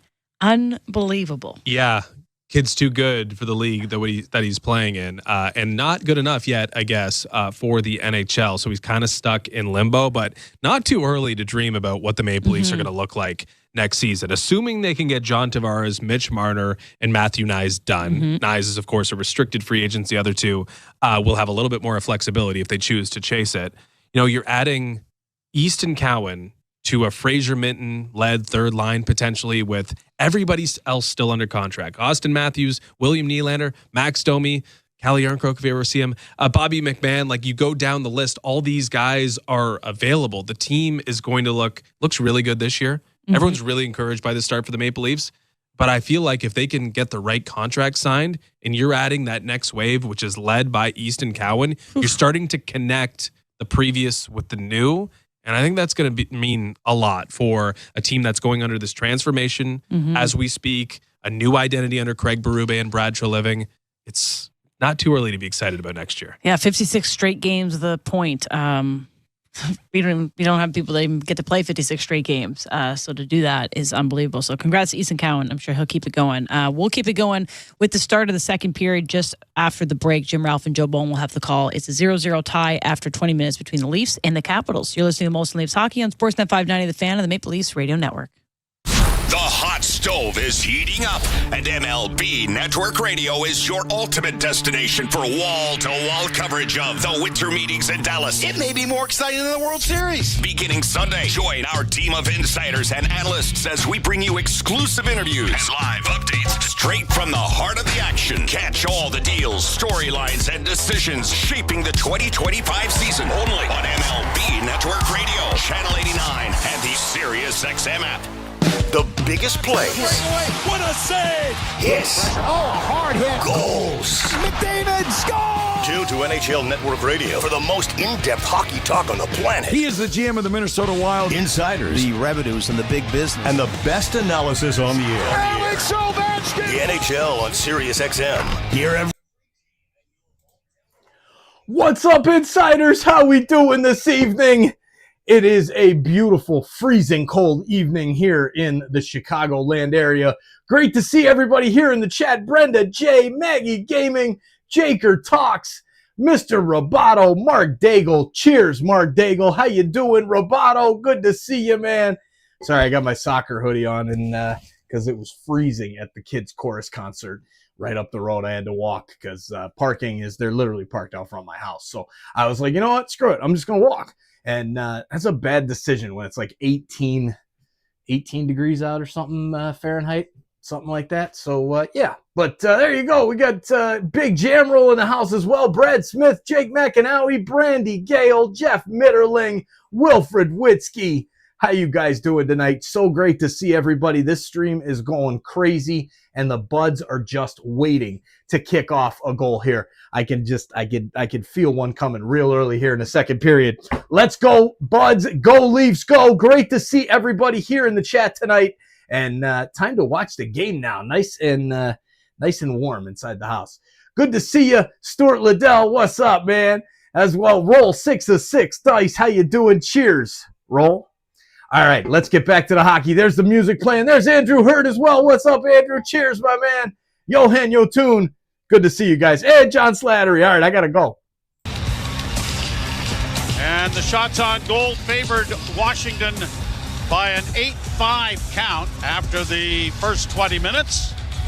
I'd say probably even in decent scoring opportunities.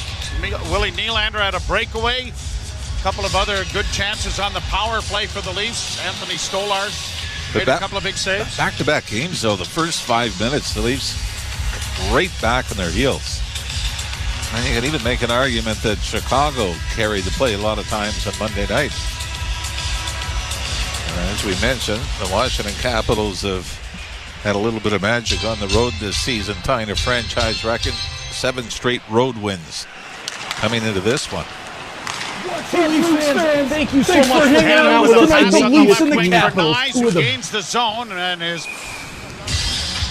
attempted shot went off a stick and finds the screen. The Leafs defending the goal to our left and the Capitals to the right. And the face-off coming in the Washington zone to the right of Charlie Lindgren. He He and Logan Thompson, as you mentioned, have just been switching it up. Now, can you think of another left-handed goalie that played for Washington before this year? Mike Palmater? Very good. There's another one. Pat Riggin, I was going to say. Oh, okay. Very good with Michael. Thank you. Back to the point it comes. Leafs keep it in. Marner with a wrist shot in traffic, and it was redirected by Nyes, but it slowed it up. And Lindgren was able to get a glove on it. You, of course, are very partial to the left-handed goaltending fraternity. No, I'm not. No, you're not? You don't care I'm not partial to anything. Yeah, that's probably accurate. Yeah. No passion. Just don't give a flying to do about anything, do you? No, I've hit that age. Oh, traffic and the weather. That's a wonderful stage of my life that I've entered. Yeah. Things just don't matter anymore. It's just the things you can't control. No, and add starch to our undershorts. That's about as far as we go. And then we'd have to do that on our own, so it's all our fault. Played down into the Toronto zone, and Stolarz out of the goal will play it into the corner to Morgan Riley. Long lead pass. Nylander tipped it, but it comes now to Myers, and he will shoot it in. Down the boards, off Willie, in front for Tavares! Oh, and he wound up and hammered it wide. It was right in the middle of the slot. And a long shot here by Myers is gloved by Lindgren. Boy, I know that John Tavares would like to have that one back. Oh, brother. That was right on the practice tee, wasn't it? Was it ever? And that looked more like me on the first tee. Never mind the practice tee. That got launched. Philip Meyer threw it, rung it around the boards, in behind the net, out to the far boards. Willie Nylander simply turned his skate and deflected it right out to the middle of the ice, and that's where Tavares had the one-timer, but couldn't find the mark on Charlie Lindgren. Now, in fairness, maybe it rolled a little bit on him, but boy, oh boy, that got launched high over top of the net. But he got a chunk of it, though, didn't he? Yes, he did. Shot deflects in front of the Washington goal, cleared out by the Capitals, tipped off a lead stick and into Toronto territory. Timmins gets back, makes a good play to knock down Nick Dowd, and then they score on a turnover. A deflection in front of the net, and Dowd, who got knocked down, got back up, and as he came in front of the net, redirected it, and the Washington Capitals have opened the scoring, similar to the situation that befell the Leafs with Nashville, who opened the scoring in the first period the other night. We've said it from the start, haven't we? They're not a flashy team offensively, but they do a lot of this. Get pucks to the net and get guys in front providing screens or redirections. And yeah, it was Connor Timmins with the hit. Dowd went down behind the net. The puck continued back around the boards to the far point, the right point. And the one-timer is perfectly, it's probably going 2 feet wide. And Dowd with the perfect redirection to give Washington the lead. 8th goal of the season for Dowd. Not really known as a high-scoring player, but he deflects that one home. The Leafs bring it back in now. Connor Dewar had it in his skates but lost it. Sandin, a lead pass goes down into the Toronto zone. Tipped by Myers into the corner. Pushed around back of the net, and then Mangiapane is pinned to the boards by the Leaf defenseman. But then Grebenkin couldn't get the puck up the boards and out. Back to the blue line it comes. Twice Grebenkin missed it with his stick. Now Reeves is able to deflect it and get it out into the center ice area. Dewar will carry back in over the line. Reeves going to the front of the net. The shot was blocked. Reeves carries it around back of the goal. Sends it around back of the net. The Leafs are going to change. Now Nyes out of the corner. Couldn't get it out into the slot where Tanev was waiting. And it is pushed to center ice now by Washington. Marner nailed to the boards on the far side by Chychrun. Then Nyes does likewise to one of the Capital defenders. Deflected pass to the side of the goal goes to Matthews. Matthews turns and a shot in front. Nyes a shot, and that was blocked before it reached the front of the net. Good scoring opportunity there for Toronto. Marner, a pass intercepted by Radish, but the Leafs get it down into the corner. And Nyes slams into Rasmus Sandin with a big hit. Out come the Capitals, though. Mangiapane dropping it back. Sandin with a shot that deflected wide. The rebound is out at center ice, and Nyes is going to get to the line and in. Dropping for Nylander. Closing, fanned on his shot. Regains the puck. Back to the point, and a drive is into the chest of Lindgren off the stick of Connor Timmins, and he will hold for a face-off in the Washington zone. Capitals leading 1-0. Game is starting to open up, isn't it? A little more end-to-end than we've seen. Shots on goal have grown to 9 apiece right now, with Washington opening the scoring here in the second period. Draw to the left in the Washington zone. And the draw scrum, poked back to the point. Timmins launches the shot well wide of the goal. Benoit was able to pinch and keep it alive for Pontus Holmberg, who got a shot in. That went wide of the net with Tavares stationed in front. Washington just airmailing it out at center ice. Chip to the near boards. Timmins goes back, tried to play it back of the goal. That was intercepted. Played around back of the net, and it comes to the point to the near side. Chychrun sending it back from whence it came around to the far side. Van Riemsdyk able to push it into the corner. Capitals with a wrist shot that goes high and wide of the Leaf goal. Back at the blue line again is Dowd. Dowd loses it. Nylander has a breakaway. Nylander in a goal. Backhanded it wide. Rebound to Tavares. Tavares looking back at the net. Got it to Pontus Holmberg, who was pinned to the boards there by Van Riemsdyk. Willie's had 2 breakaways and missed both of them. Nick Dowd slowly to center, and he's going to shoot it in. Stolarz drops it back for Tanev. Toronto native brings it to center. Winds it up and fires it around the boards. It'll ricochet to the right wing side. Quickly played right back out again by Washington. Down into the Toronto zone. Could have been icing, but then call it. Then a shot deflects wide of the Leaf goal to the near boards. Robertson punches it out at center. Lorenz couldn't come up with it.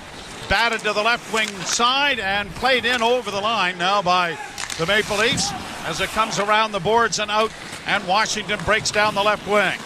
Wilson will play it in. Strome after Riley, but it's off a stick, and then it's going to go past Reeves and go down for icing. And so the fourth line is out against the Capitals with a face-off in the Toronto zone. The second period is brought to you by Desjardins Insurance. Get insurance that is really big on care. Well, Capitals come in on a 5-game point streak, 4-0-1 in their last 5. Their only loss was their last game, which was a 2-1 overtime loss at home to San Jose. Draw to the right of Stolarz. Fraser Minton taking the draw. And the puck is won by Washington. Sandin with a shot in traffic, blocked. Punch to the blue line, but not out. Kept alive, and then Reeves runs over one of the defenders at the blue line. That allows Robertson to get the puck in deep and get a change of players started. And now the Caps have it in their own zone. They'll get it ahead and up on the left wing. Played in by Lapierre. Brought in over the line with a wrist shot that deflects high and has gone over the glass and dropped off the screen into the first row. In behind Anthony Stolarz. And so with 14:36 to go in the period, a face-off in the Toronto end. Nylander tried to go top shelf, but backhanded it wide of the net. How do you think, because of the left-handed goalie, he tried to ad-lib the move a little more, where if it was the other way around, you know, you could go... I mean, you don't see a lot of them, so, you know, especially when you have that much time to think about it, right? A giveaway here by Tanev, and then a shot is swallowed up by Stolarz. So the Leaf netminder bailing out his defenseman there. And usually you go forehand, backhand off that wing. If you're a right-handed shooter like Willie Nylander, you're getting it around his blocker as opposed to his glove hand, right? So maybe halfway there, you say, I got to try to chip it up blocker side. And he had plenty of time to think. And as we all know, for hockey players, that's a dangerous thing. Yeah. Trust them react those instincts. Yep. Shot into the Toronto zone on a bounce. Wilson carries it back at the net. Puck taken away by Tanev. And into the slot area. Strome gets it back into the slot. It comes back to the point to Van Riemsdyk. Shot. Stolars with another good save. Marner twisting and turning with the puck and then finding an outlet to give to Tanev. Tanev will stretch things out. The Leafs are trying to get a change started. Tanev's pass in for Matthews. Matthews left wing side, centering pass didn't reach its intended receiver and Pontus Holmberg, but now Matthews has it back to the point. Timmins with a shot. That's blocked. Kept alive at the blue line then by Benoit. Round on the boards, it'll come to the near side. Holmberg trying to keep it in. Knocked by Strome to center. Strome in over the line with a drop pass. Centered in front. And a saving play made there by Benoit. He quickly lifted the stick of Strome to keep it from an empty netter. Left wing side, Leafs back the other way. And Lindgren takes a rising shot off the shoulder to stop play. 13-13 left to play. Second period. 1-0 Washington. And you're listening to Molson Leaf Hockey on Sportsnet 590 The Fan and the Maple Leafs Radio Network. Breaking news coming in from Bet365 where Hey, you. Yeah, you. I'm talking to you. The one that's hanging out with us listening to the Maple Leafs game when we're taking on the Washington Capitals. Thank you for hitting that subscribe button and joining our awesome team of insiders while we cheer on our Maple Leafs every single game of the season. We're going to be doing the playoffs as well. We do every single Toronto sports game live, and we're going after that 100K plaque. We just passed 62,000. I don't really like that 75K emoji. I don't like the 50 to 75. I say we go straight to the 100. Thank you guys for hitting that subscribe button and turning on that bell so you don't miss it when we go live. And let's get back to the hockey and keep on getting after that plaque. Thank you, everybody. We'll see you back in the chat. Find your drive with the 2025 Civic Hybrid. Visit your Ontario Honda dealer and test drive yours today. Desjardins Insurance cares a lot about their clients. In fact, it's packed with such a ginormous amount of vast and substantial care that's bursting with even more whoppingly humongous and colossal care. You might be a little surprised when we tell you that all of that care fits in the palm of your hand. With the Desjardins Insurance mobile app, you'll get a big hand with 24/7 paper-free access to all of your home and auto policies, including your digital pink slip. Get insurance that's really big on care at Desjardins.com/care. You're listening to Toronto Maple Leafs hockey. 2 good saves, 3 good saves, another shot, 4 good saves made. On Sportsnet 590 The Fan and the Leafs Radio Network. Face-off coming in the Washington zone to the right of Charlie Lindgren. The shots favoring Washington 11-10, and the score is that one shot. It's 1-0.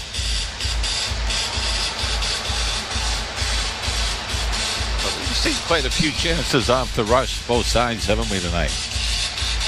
It's between Spencer Carberry and Craig Berube aren't going to be thrilled with that. They're talking to the Washington broadcasters. They said a majority of goals they've scored outside of a lot of Ovechkin's have been point shots with traffic in front. Very simple. Yep. Puck back to the goal. Tavares couldn't get it out in front. And working wide with it is Pierre-Luc Dubois, who will get a chance to skate it out at center ice. He gets to the line, had to go off a skate, carries into the zone on the right wing side, pulls the brakes on. Pass is intercepted by Tavares. He'll get it ahead. Nylander to center, off on the right wing side for Riley. Riley back into the slot area, but it was knocked away. And the Capitals are able to break it out at center. Laid down on the left wing for Taylor Radish. Radish taken to the boards nicely by Riley. Puck in against the end boards behind the Leaf goal. Tavares couldn't get to it. It comes up on the wing. Chipped at but kept in by Matt Roy. Back of the net, far side. And it'll be Nick Dowd getting it back to the point. Over to Roy. Wrist shot with no traffic. Easily caught by Stolars. And a face-off coming in the Toronto zone once more. Kirk Muller, one of the assistant coaches with the Washington Capitals.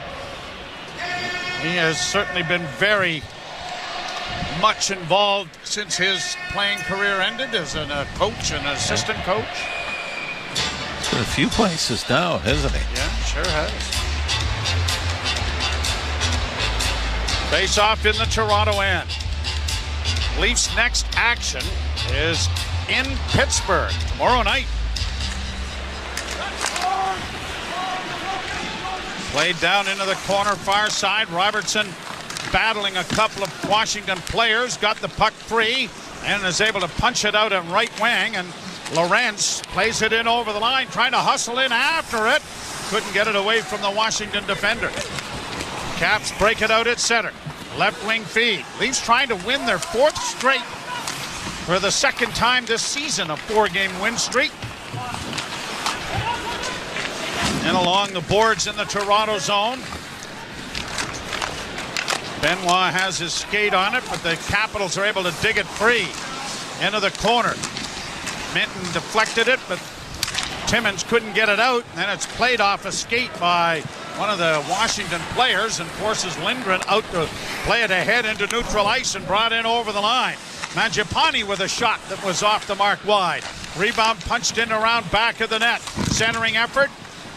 Lifting the stick there to take it away was Matthews. And now Robertson trying to send it into the zone. Has it knocked out of midair by a Washington defender into the Toronto bench. And a face-off will come as a result in the center ice area with 11-12 to play in the 2nd period. Well, Leafs against Washington.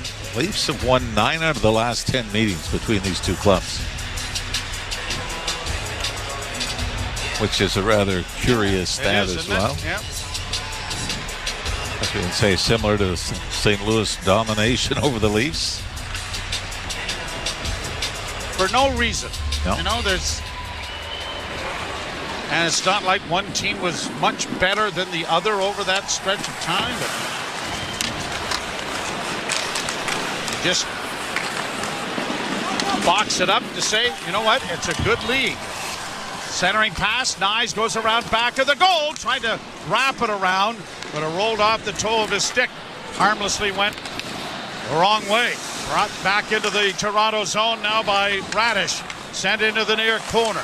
Matthews gets there first. Sends it back now for Myers. Myers can't play it up the boards. Kept alive by Dubois. A pass into the slot area. Just missed. Kept alive by Washington. Shot now is deflected wide of Stolar's cage. Puck in the Toronto zone and Washington buzzing again. But Marner steals and he gets it ahead to Matthews. Matthews in over the line. 1-on-3 is cross-checked into the corner. That raises the ire of the fans a little bit. Puck in along the boards now as Marner couldn't come away with it. Mangiapane got it up on the left wing. Flipped in by McMichael. Down into the corner it goes. Ekman-Larsson trying to outfight Miroshnichenko. And it is Ekman-Larsson coming away with the puck, and Tanev got it up on the wing but not out. Nyes fighting for possession. A shot there by the Capitals, deflected wide of the goal. Back to the point it comes. Speravari with a rolling shot in on goal, smothered by Stolars to stop play. 1-0 Washington. You're listening to Molson Leaf Hockey on Sportsnet 590, The Fan and the Maple Leafs Radio Network. Move to the sound of a global phenomenon. Hits Uno. The planet's top trending Latin pop hits. From breakout stars like Peso Pluma, Karol G, y más. All on one Sirius XM channel. Direct from Miami. Hits Uno. Channel 151. Or at home with Sirius XM on your computer, Alexa, TV, and other internet-connected devices. 24/7 Hockey Talk. To understand that you are allowed to legally still check the head, not just the head. The head by itself is a penalty. If you wanted to change it, that would be like in the IIHF.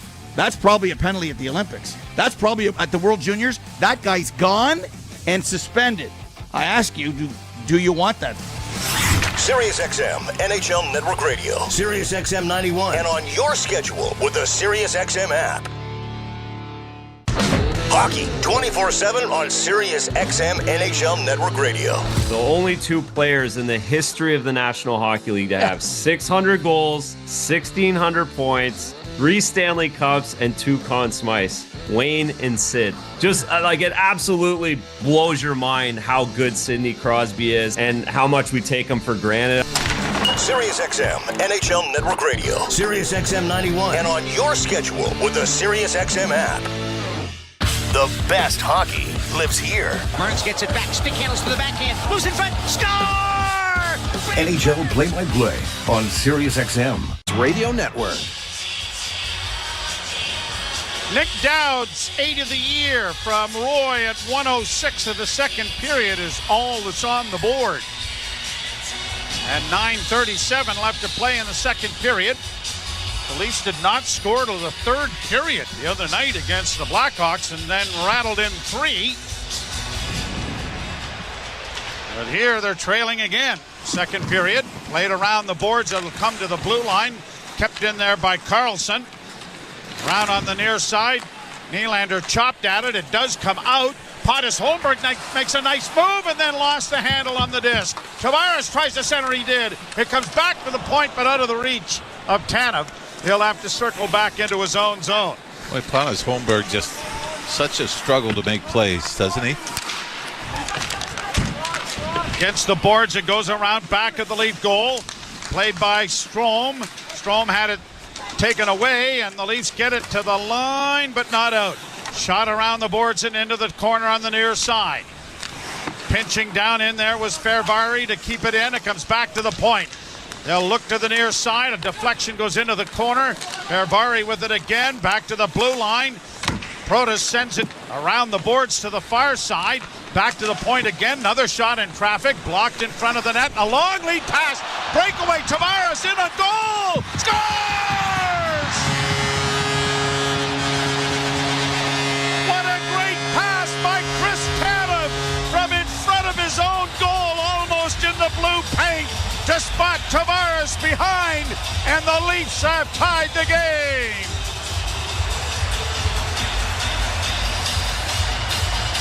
John Tavares read this play perfectly. Rebound came out onto Tanev's stick. And John Tavares just took off. He had gone to the blue line to try to force the defenseman to make a play. It was turned over, and Tavares just kept going. And Tanev fires the perfect Hail Mary up the middle of the ice onto the tape of Tavares just crossing the Washington blue line. Tavares, a little forehand fake, and then takes it to the backhand and chips it over the left pad and past the left blocker. Now, the only blocker that Charlie Lindgren has to tie the game at 1. Third breakaway the Leafs have had in the game. And they finally found the answer, and John Tavares has scored his 12th goal of the season. As it was Tavares that ended the game in overtime in Washington when the Leafs came back from a 3-1 third period deficit. Draw to the right of the Toronto goaltender. And the Capitals win the draw, but they didn't do it correctly, so they're going to do it all over again.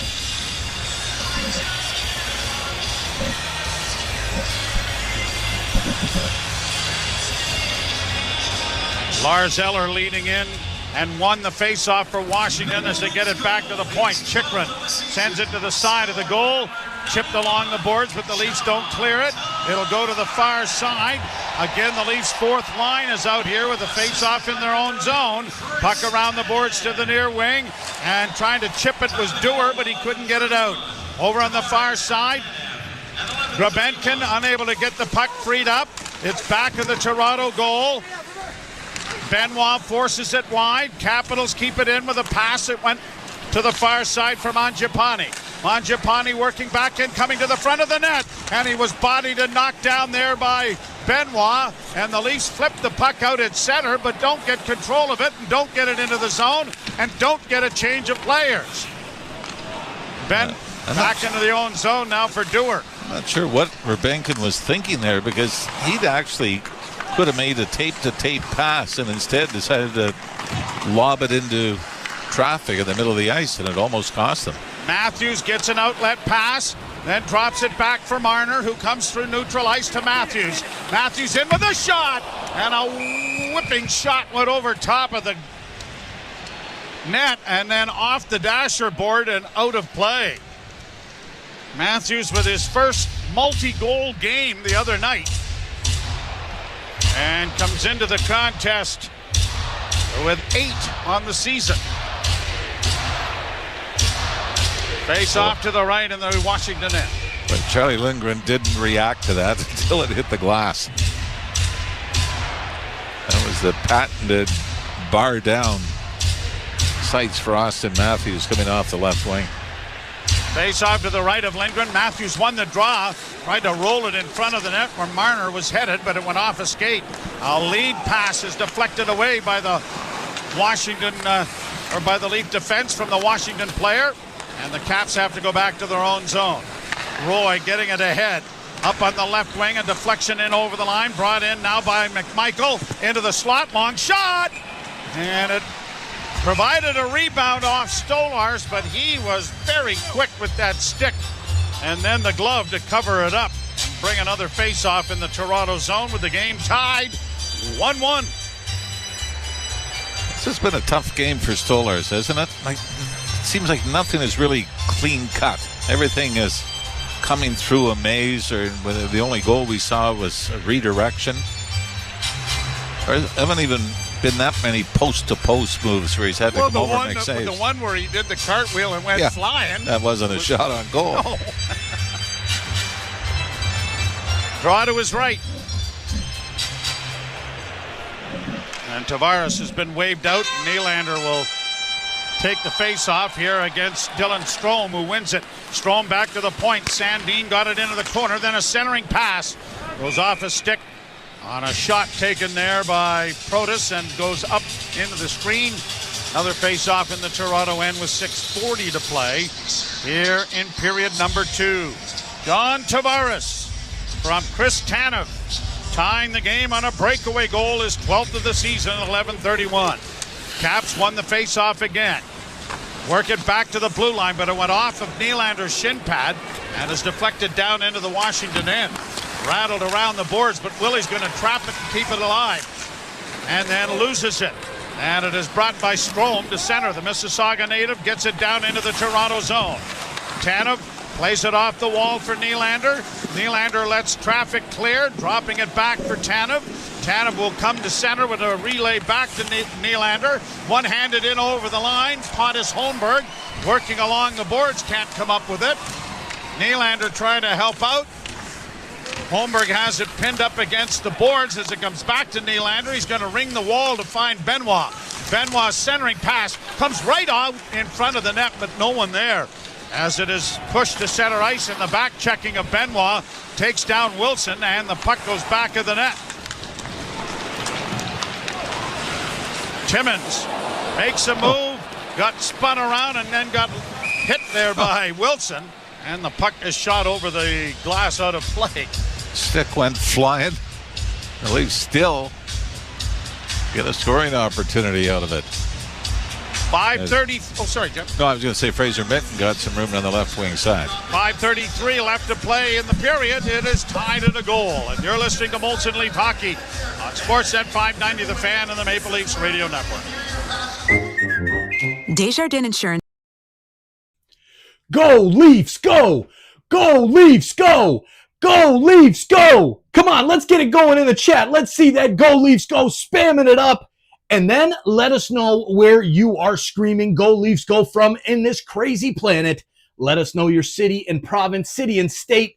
Let us see your flag emojis for all the countries around the world. Thank you guys for participating in this part of the chat. It's so much fun to see where Leafs Nation is gathering, hanging out together, changing the world one insider at a time. And welcome to all of those new insiders who have hit that subscribe button tonight. Now let's get back to the hockey. And thank you again for letting us know where you're watching from. Go Leafs, go! Let's get loud, Leafs Nation. System, your crew will love it too. Huh, maybe it should be called the Civic 2.0. Redefine your drive with the 2025 Civic Hybrid. Visit your Ontario Honda dealer and test drive yours today. Heard of Uline? You know, the have-it-all in stock, ready to deliver shipping and industrial supply specialists. The company that does things for you that are unheard of, like keeping 41,000 items in stock in our own warehouses. With customer service reps on the line to get you what you need when you need it 24/7, 365 every time. Maybe you heard it here first. Want to hear more? Visit uline.ca. ULINE, your shipping and industrial supply specialists.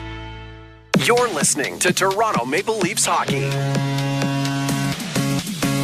on Sportsnet 590 The Fan and the Leafs Radio Network.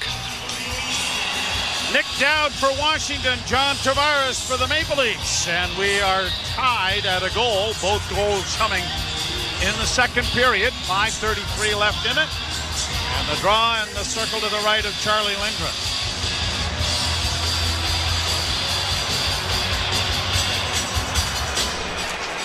And the draw won and launched high into the center ice area, forcing Myers back. He'll bank it out at center, but it is shot back in, and Myers shoots it right back out again. Capitals regrouping at their own blue line. Martin Fairbury gets it down into the Leaf zone. Stolarz punches it around the boards, and it's gone off the glass and up into the screen on a play. Left-handed goaltenders, you are a left-handed goaltender, and I know that your idol, the person that you loved, was Eddie Giacomin growing up, right? Yeah. But why wouldn't you have like Roger Crozier? Wouldn't that have been more the... No, there was no connection that way, because Eddie Giacomin, after the Rangers forced him out to be a waiver pickup. When's the last time they've done that? What's that happen? Well, forced the guy. Anyway, then I became a Bernie Braun fan who was right-handed. Yeah. I actually probably didn't like lefties, because if there was a Hockey Night in Canada game and Gilles Villemure played instead of Eddie Giacomin. Oh, and he was left-handed. Yes. Yes. And I wasn't thrilled with that. All right. Okay. I thought about Roger Crozier and how exciting he was to watch, because he played a lot like Glenn Hall did, right? Well, of course, Tony Esposito, left-handed. Yep. Get an icing call here against Toronto to bring it back. And then, as through the years, Grant Fuhr, maybe one of the best all time. Yep. Well, not maybe. No. And that's either hand. No, that's doesn't right. have to be right or left, but left-handed. Bill Durnan, who was ambidextrous. Yeah. Well, I'm not that religious, but... Well, good for you. People are going to think we're that stupid, too. You know that. That's the worst part. I know that, but they're not far off the mark. No. Here are the Capitals getting it back to the point. Chychrun holds, sends it towards the goal, but it was well wide of the net. Caps keep it alive and into the corner. Again, the Leafs' fourth line is out there, and they're hemmed in their own zone. Chychrun to the right wing side. Long shot in traffic, blocked. Benoit couldn't get to it. Reeves on the near side forces his man Chychrun to the boards, and the Leafs will get it out into the center ice area. When everybody gets back, and there are a wealth of forwards that are still out, the Leafs' depth is going to look a lot different, and this fourth line has got to play better in their own end. Puck in the far side, sprawling to block there was Timmins. And now around back of the net it goes. Connor Timmins limping after that block is going to try to get to the bench. And then Reeves gives the puck away, but now does get it down into the zone. You love what they bring, but if they don't do it in the right end of the rink, it really becomes a major league issue. Tanev circling back in his own zone. Dropping it back. Ekman-Larsson gives it back to him. Jake McCabe still out with that injury that he sustained when the puck hit him in the back of the helmet and neck area. As the Caps get it to center, and McMichael sends it into the zone. Matthews had his pocket picked, but then got some help there to have it retained by Morgan Riley. Riley to Nyes. Nyes backhands it high. It's going to not be icing, but played by Matt Roy around the boards and on the left wing side. Here's McMichael bringing it out. Through center on the left wing. He'll shoot it in. Slowed up by Stolarz. trapped by Stolars. Played along the boards for Riley. Riley trying to find Nylander, who was hovering around in the center ice area. But it went off a stick, and the Capitals have it again. 2:35 to play in the second period. The game tied 1-1. Right back down into the Leaf zone it goes. Around back of the net, Protas. Trying to free it up off the stick of Tavares to the near boards. Trying to get there then was Pontus Holmberg. He couldn't get there in time. Puck comes free. Holmberg knocked down by the Caps. Can't get it out. Centering pass. Great chance here. And it's whipped by Wilson just wide of the goal. Leafs living on the edge here a little bit. Here are the Capitals coming through center with Sandin. Got across the line. Sandin into the corner. Took a sharp angle shot that was blocked by Myers. Back to the point it comes for Nick Dowd. Got it returned. Dowd into the corner. Forced wide by Robertson. Myers able to get the puck free. Now trying to chip it along, and the Leafs break it out. 2-on-1 break with a chance by Robertson. And it's offside. Boy, it was a great opportunity developing. Well, Robertson, for whatever reason, as soon as he got over the line on the left wing side, decided to throw it back to John Tavares, who had yet to cross the blue line, and there was your quick offside. But Robertson had room, Joe, to take that. Yeah, he could have made that play a lot and even later. maybe drive to the net with it. Face-off outside the blue line. Minute 35 to go. Lorenz will take the face-off, and it is won by Toronto. Benoit rings the boards into the Washington zone, and the linesmen say that it was offside. So it's coming back out into neutral ice. I think it was Minton might have been the one that was offside down the right wing boards.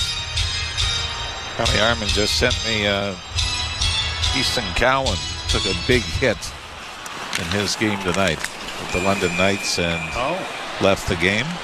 He's been out for a bit as well this season.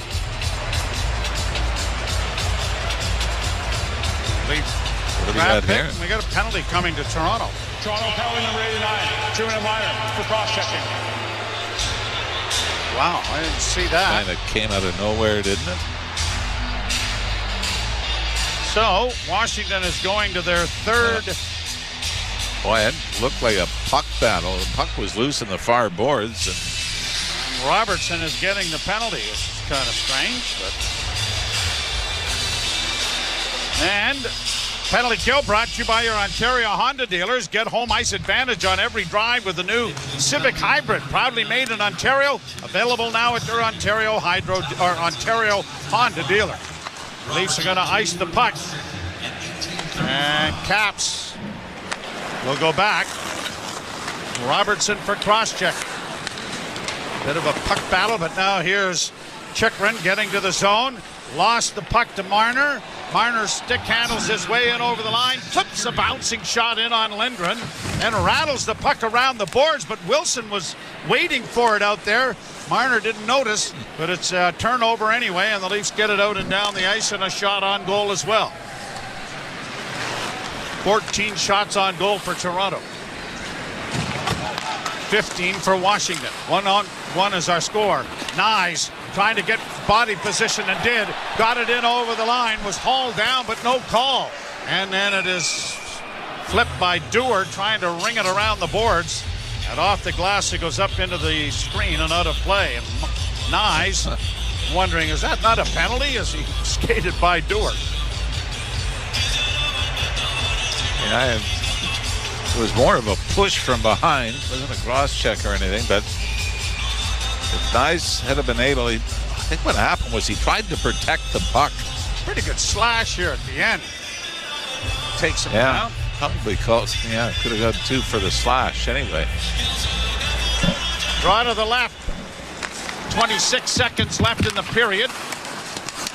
Dewar against the boards, or Matthews against the boards, excuse me.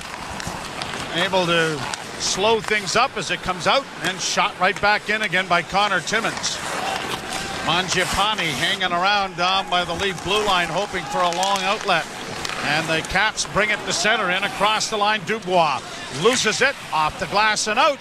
That'll do it for the period. Leaf penalty killing continues to be one of the team's strengths. And at the end of 40 minutes of play, this game is deadlocked at a goal apiece. You had one of the best defensive teams in the Leafs coming into the game, and the most deadly offensive team in the league, the Washington Capitals. Goals for, Joe, coming in over 4 per game for the Capitals. But so far, the Leafs have held them to 1 and stay in this. We will step aside. Ailish Forfar along with Justin Cuthbert coming your way. You're listening to Molson Leaf Hockey on Sportsnet 590 The Fan and the Maple Leafs Radio Network. There is real advantage for teams that know how to play in the snow. Playoff runs have to go through cold weather. When it happens in the NFL, we're reacting to it on SiriusXM NFL Radio. Happy for Sam Darnold. They might be the most underrated 10-win team, but it's fun to watch them. Get closer to the game with interviews with players, coaches, and executives. Washington's outstanding rookie quarterback Jaden Daniels. Well, it always feels great to get a win. We got to make plays. We got to be able to finish. Nobody covers the game like SiriusXM NFL Radio, Channel 88. Under review.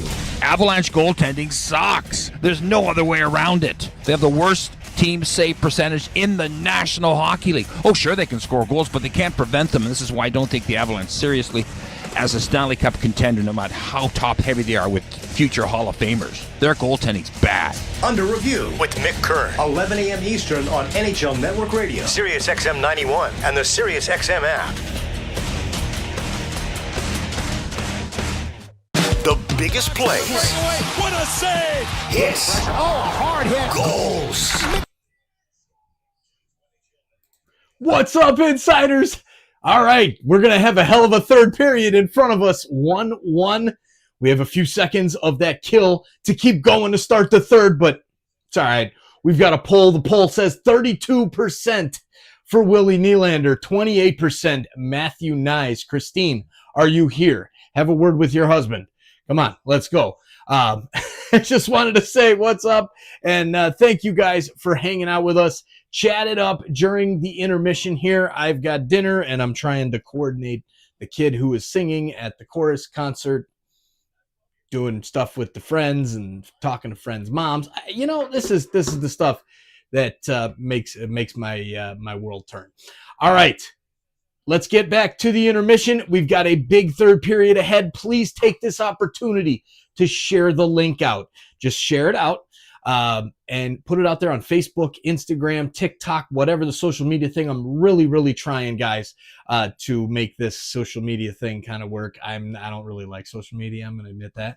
I'm not a fan of it. So I'm doing my best. But great to see everybody here in the chat. We got Rick Smith. Good to see you. Cheers, Rick.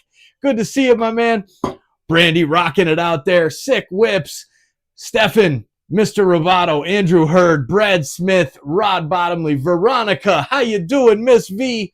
Good to see you. Jeff Mitterling, B-Man. Love it. We got all the regulars in the chat. Pike's Wrath. Love it, man. Pike, good to see you, buddy. All right. Go Leafs go. Big third period. I might jump in again before they get going in the third. 920 likes, guys. Hit that thumbs up button. Come on, let's go. Hit that thumbs up button if you're watching this. And hit that subscribe button, too, if you're new. Go Leafs, go. FC, and this year, it's bigger than ever. Absolutely ridiculous from Real Madrid. Merseyside magic from Mo Salah. Now, with more matches featuring soccer's most iconic clubs as they battle it out for European supremacy. What a start for Inter! Haaland scored the hat-trick! From the league phase to the final, the Champions League is on SiriusXM FC 157 and the all-new SiriusXM app. The biggest names in the game. Trying to get behind Ristolainen, walks in, put it between his legs, shoots and scores! NHL play-by-play on SiriusXM. Radio Network. In front of the net, a long lead pass, breakaway, Tavares in a goal, scores! What a great pass by Chris Tanev from in front of his own goal, almost in the blue paint, to spot Tavares behind, and the Leafs have tied the game. Welcome back to Molson Leafs Hockey on Sportsnet 590, the fan of the Maple Leafs Radio Network. Ailish Forfar and Justin Cuthbert, and that was a gorgeous goal by John Tavares. Woo, a little bit of snub talk between him and Chris Tanev, and sorry, Team Canada, you're not getting those guys, I guess. Yeah, that was the snub connection. It's going to take, I guess, an injury to the back end and the forward fleet for Canada to add both those guys, but yeah, I'm not sure how repeatable that is. Chris Tanev's not exactly the master of the stretch pass. It was gorgeous. We don't see that many breakaways from John Tavares, but we don't see many finishes better than the one we just saw from John Tavares. That was, I think, one for his Maple Leaf career highlight tape, honestly. Like, that was one of the nicer goals he's scored in a Maple Leafs uniform. He's having a great year, and he continues to shine for the Maple Leafs. He's going to be full value, honestly, through 7 years of his contract, and that was a lot of the conversation right after he signed the contract. Is he going to be able to keep up with it? At least from a point total standpoint in the regular season, he's fulfilled the obligation connected to that deal. Yeah, that was, he had the patience, he had a little finesse, he roofed it on the backhand over the goaltender after like that perfect stretch pass. It was a gorgeous goal. So that's his 442nd point as a Maple Leaf. And that means he moves past Wendell Clark to take sole possession of 20th on the Maple Leafs all-time point register. And this is the 465th game that Tavares has played in the Leafs uniform. Wendell Clark needed 608 games to get to 441 points. And, you know, Wendell Clark is an all-time great Leaf, and this is not to diminish him at all. And of course, Wendell Clark did other things like scrap and hit and do everything that, you know, you wanted from Wendell Clark and a captain in his time with the Maple Leafs. But it shows you that John Tavares has been really, really productive in his time with the Maple Leafs, more productive, certainly, than a legend in Wendell Clark. Yeah, there was, so that's a 1-1 game after 20 minutes, or 40 minutes, but we had a Nick Dowd goal earlier in that period. And you can blame Mike Futa for that one. Yeah, I thought of him right away too. Did you? Yeah, because he had him on the show this week. Well, yeah, but he also drafted Matt Roy, who took the point shot, and it was deflected by Nick Dowd, who Mike Futa drafted with the LA Kings and then as brought well. him on our airwaves. Exactly. So there, that you can call that the Futa special, not the Philly special, the Futa special. We can blame a member of the Fan Hockey Show for that one. So the final thing that I kind of wrote down, and it was a little bit of a better period, but still like not the most eventful. It's a 1-1 game. Was it's heating up a little bit. Nick Robertson just looks like he's lost. He's fighting it. He's, I don't know, uncomfortable in his own skin. There was the perfect experience Nick Robertson hockey was on a 2-on-1 where he's ahead of John Tavares with speed, carrying the puck, passes it backwards over the blue line to John Tavares, who has yet to enter the zone, causing an offside penalty. Like, just like so unnecessary to pass backwards to try to share the puck. Like, it's really finding any sort of like substance in his game. And then the next shift gets a penalty, a cross-checking penalty. It's just been a really tough season for him. He's got 2 goals and 2 points in 22 games played this season. And, you know, there's a lot of question marks coming up about how the Leafs will integrate some of the newer players like Max Pacioretty and Max Domi and Bobby McMahon. Like, there's some people that could come in and easily take the spot of Nick Robertson, and it might be time. He's looking like first man out. And again, it's not as simple as that because there are cap implications, of course, when making any change. But when this team draws closer to full health, I mean, there's not even really a decision to be made. He's been given more runway probably than he's deserved on the season. You mentioned it. This is his 23rd game. He's got the 2 goals. One seemed like, hey, this could be a moment to build on. Was it one an empty netter? One was a garbage goal in a sort of blowout game that really didn't matter at all. But he scored that beauty the other night. And it felt like, wow, sweet goal. Okay, here's the turning point for Nick Robertson. But it feels like not as lost as ever, but like pretty close to that. Yeah, when the Maple Leafs are healthy, it just doesn't feel like he has a leg to stand on in any conversation about keeping him in the lineup. All right, we'll take a quick break. We'll come back with some more thoughts before the third period. It's a 1-1 tie after 40 minutes between the Leafs and the Capitals. You're listening to Molson Leafs Hockey on Sportsnet 590, the fan of the Maple Leafs Radio Network. The scrape of blades, the clash of sticks. Hockey's more than a game. It's unrelenting, never-give-up moments that make you feel alive. And so you commit to the weekly ups and downs, the long road to the playoffs. You wear your heart on your sleeve and your jersey with pride. And when you're there for your team, the NHL shop is there for you. Check out the largest selection of official NHL gear at nhlshop.ca. A Fanatics experience. From the biggest stadiums to the coziest holes in the wall. From house parties to porch hangs to pride celebrations. From your favorite fuzz shop to your local Indian spot. From noodle bars to sports bars to salsa bars. There's a Molson with your name on it. Canadian Ultra XL. Molson. Everyone in. Must be legal drinking age. The Subaru winter has arrived. The crisp air and negative temperatures mean one thing: camping. Emerge from your icy tent and bask in 4 to 6 hours of sunlight. Enjoy the unmistakable smell of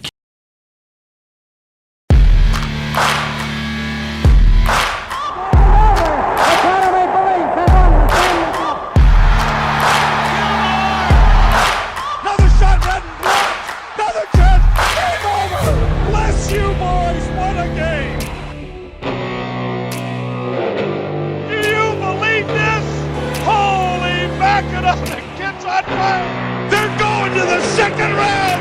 Do you believe this? Holy Mackinac! Point taken. 2-0 Toronto.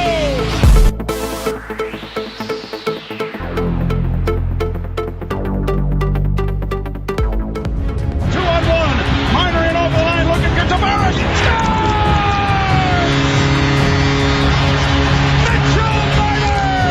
Now, thank you for finding us. Thank you for sharing out the link and bringing more hockey fans to our awesome community here on TSI. And let's get back to the hockey. Go Leafs, go! Let's tear them up. Game on his stick. Score!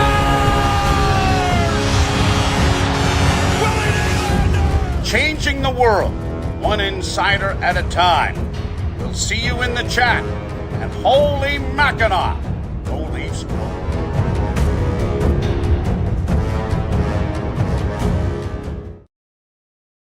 You're 6'5". Must be 19 or older. Ontario only. Please play responsibly. If you or someone you know has concerns about gambling, visit connectsontario.ca. You're listening to Toronto Maple Leafs hockey. Holy Mackinac, what a move!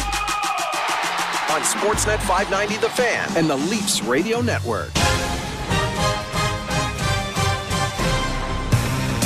Welcome back to Molson Leafs Hockey. Sportsnet 590 The Fan and the Maple Leafs Radio Network. Ailish Forfar and Justin Cuthbert for your intermissions. A 1-1 tie between the Leafs and the Capitals after 40 minutes, thanks to a beautiful goal from John Tavares, who's not on Team Canada. No, he's not. Not yet. No. It will be very interesting to follow, throughout the next 2 months before this tournament actually begins. When somebody gets an injury, it'll be, all right, who's on the outside looking in? Yeah, but I almost fear, getting his hopes up, it seemed like a guy who was really, really focused on, a couple carrots dangling in front of him, showing that, hey, you took the captaincy away, but I'm still a really good player, and I still want to make a decent amount of money next year as a Maple Leaf, and I still want to wear the other Maple Leaf sweater, the one that's red, for Team Canada at Four Nations and Olympics of the future. But I think it's okay to acknowledge that John Tavares is having a great year. Definitely. John Tavares is doing great things for the Maple Leafs. But that the 12 forwards selected are at sort of another level, and there's a couple more that make sense, and there's a lot of aggrieved fan bases and players who thought that they had a chance to be on the team. I just don't see him up the middle for Canada. That's their strength. It just feels like a little bit of a stretch. He's having a great year, but I don't think he's of that caliber. No problem. I agree. But you know what? Out of the snubbed teams, there's only 2 that didn't have any players named on the rosters for any of the Four Nation teams. What were the 2? One was the Seattle Kraken. Yeah. And 2 was the team we're seeing tonight on the ice, and the Washington Capitals. Having such a great year, they are littered with snubs. Snub City.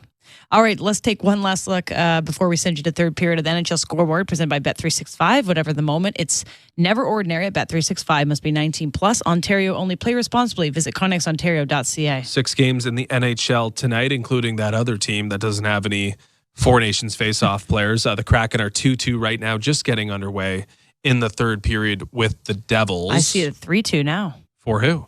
The Devils. Just updated. Just Devils scored. take the lead 1 minute into the third period. Okay, the Kraken have more to deal with than the Four Nations omissions. Penguins 1-1 right now, late second period with the Rangers and Penguins. Sorry, that's 1-1 in New York.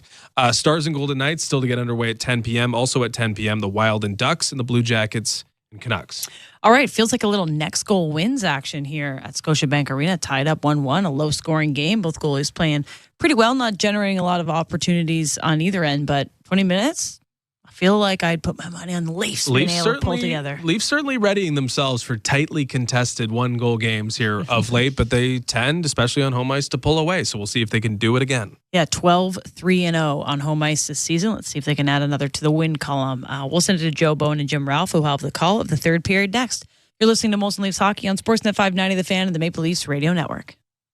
It's beginning to look a lot like Christmas, and by downloading the SiriusXM app, you can enjoy a gift bag full of holiday channels just waiting to be opened. Shake the tinsel right off the tree with Jolly Christmas. Happy holiday. Let your children take control of the sleigh with Kids Christmas. Or relive timeless classics with holiday traditions. There are dozens of festive channels to choose from. Just download the SiriusXM app and search Holiday now. The biggest plays. What a save! Hits. Hard hit. Goals. McDavid scores! Tune to NHL Network Radio for the most in-depth hockey talk on the planet. He is the GM of the Minnesota Wild. Insiders. The revenues and the big business. And the best analysis on the air. Alex Ovechkin! The NHL on SiriusXM. Hear every team and your hometown call. NHL Network Radio. SiriusXM 91. And on demand with the SiriusXM app. Score! The UEFA Champions League is back on SiriusXM FC, and this year it's bigger than ever. Absolutely ridiculous from Real Madrid. Merseyside magic from Mo Salah. Now, with more matches featuring soccer's most iconic clubs as they battle it out for European supremacy. What a start for Inter! Haaland scores the hat-trick! From the league phase to the final, the Champions League is on SiriusXM FC 157 and the all-new SiriusXM app. Join me, Bort Stellick, and Scott Laughlin.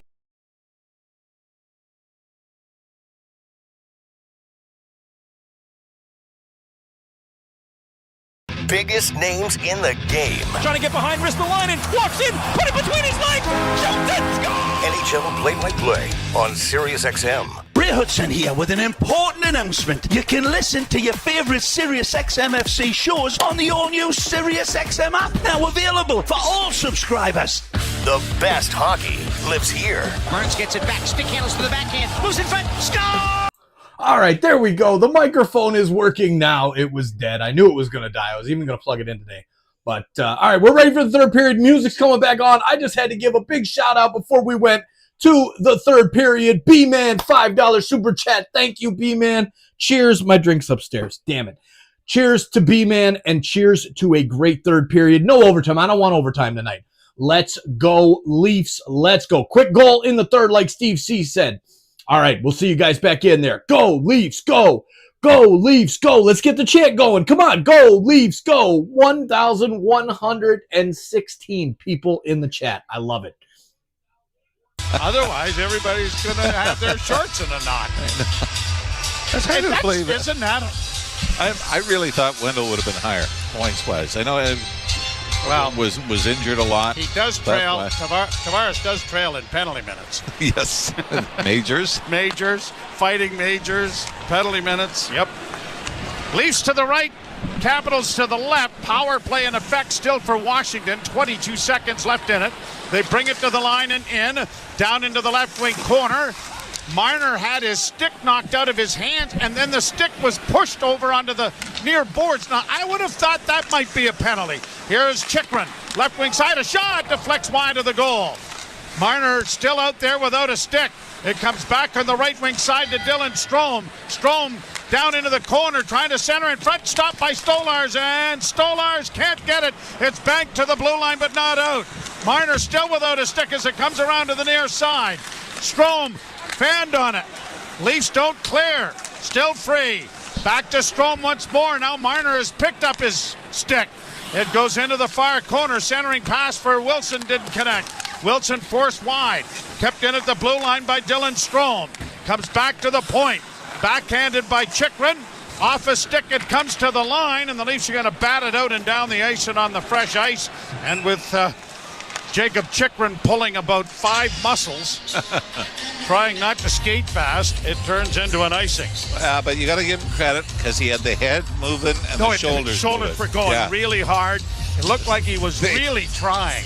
He was very good at it. The legs couldn't quite catch up. No.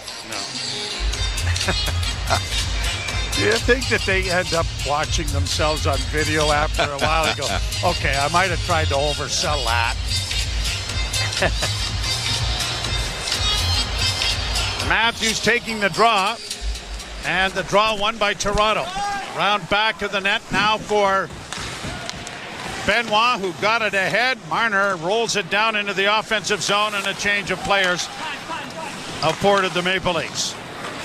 Capitals break out on the right wing. Matt Roy sends a shot high off a stick into the Toronto end. Myers takes his man Protas to the end boards rather efficiently. Puck pushed around the wall and up on the left wing. And Nye starts away with Tavares down into the corner.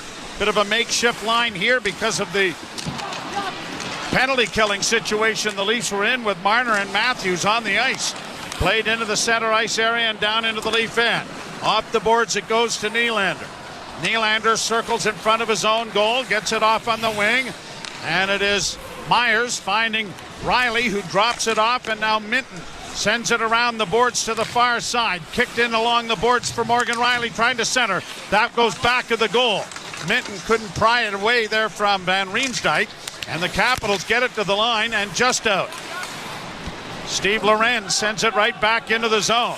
Pontus Holmberg chases Van Riemsdyk into the far corner, but he'll get it up on the wing and out at center. Nice pass in on the right wing side, finds Lars Eller. Long shot, deflects in front of the goal, and the Leafs, just getting rid of it, have sent it out and down the ice. This is rolling on edge, and so no one will have to go into a Hollywood acting mode in order to get the icing, as it'll come back into the Toronto end. That was a bit of a bad break, too, because he wasn't rifled down the ice. It was just kind of lobbed out because it caught an edge and picked up speed every time it bounced further down the ice. Face off to the right of Stolars. Won by Washington. Point shot coming. That deflects into the near corner. Leafs trying to get it away from Wilson. Round back of the net. Ekman Larsson chases it into the near corner, comes back to the point to Chychrun over on the far side for a one-timer. Knocked away by Stolarz, centering pass. Stolarz down, but the puck came to the right wing side, and Lorenz is able to just get it out. Leafs get a change going. Here's Jacob Chychrun in over the line and in, trying to stick handle around, and Ekman Larsson's going to get a penalty for hooking. It's actually going to be a slash. Chychrun got around Mitch Marner first coming into the zone and then broke off the right wing boards towards the front of the net. Toronto penalty number 95, 2-minute minor, slashing. And Chychrun is pulling on his lip, I think, trying to say, no, it wasn't a high stick, it was a slash. And he's looking for more, and Craig Berube doesn't love this call either. Was that stick on stick more? I thought it was. 3:19 the time of the call, and the penalty kill brought to you by your Ontario Honda dealers. Get home ice advantage on every drive with the new Civic Hybrid. Proudly made in Ontario. Available now at your Ontario Honda dealer. Leafs win the face-off and ice the puck. Marner will provide some pressure. Be a 4-2 advantage now for Washington in the power play department. Oh, there you go. There you go. Trying to make sure that things get evened up, aren't you? No. Yeah. That usually works when I say it this way. I know, yeah. Caps in their own zone. Get to center. Pass on the wing, in over the line. Matthews slowed it up, but it's down into the far corner. Tanev has his man down, but the puck's still in the skates. They battle for it. 3 Leafs in there. Matthews gets it, backhands it down the ice. Lindgren out of the goal to play it ahead for Dylan Strome. And Strome will drop it off, and now here the Caps working in on the right side.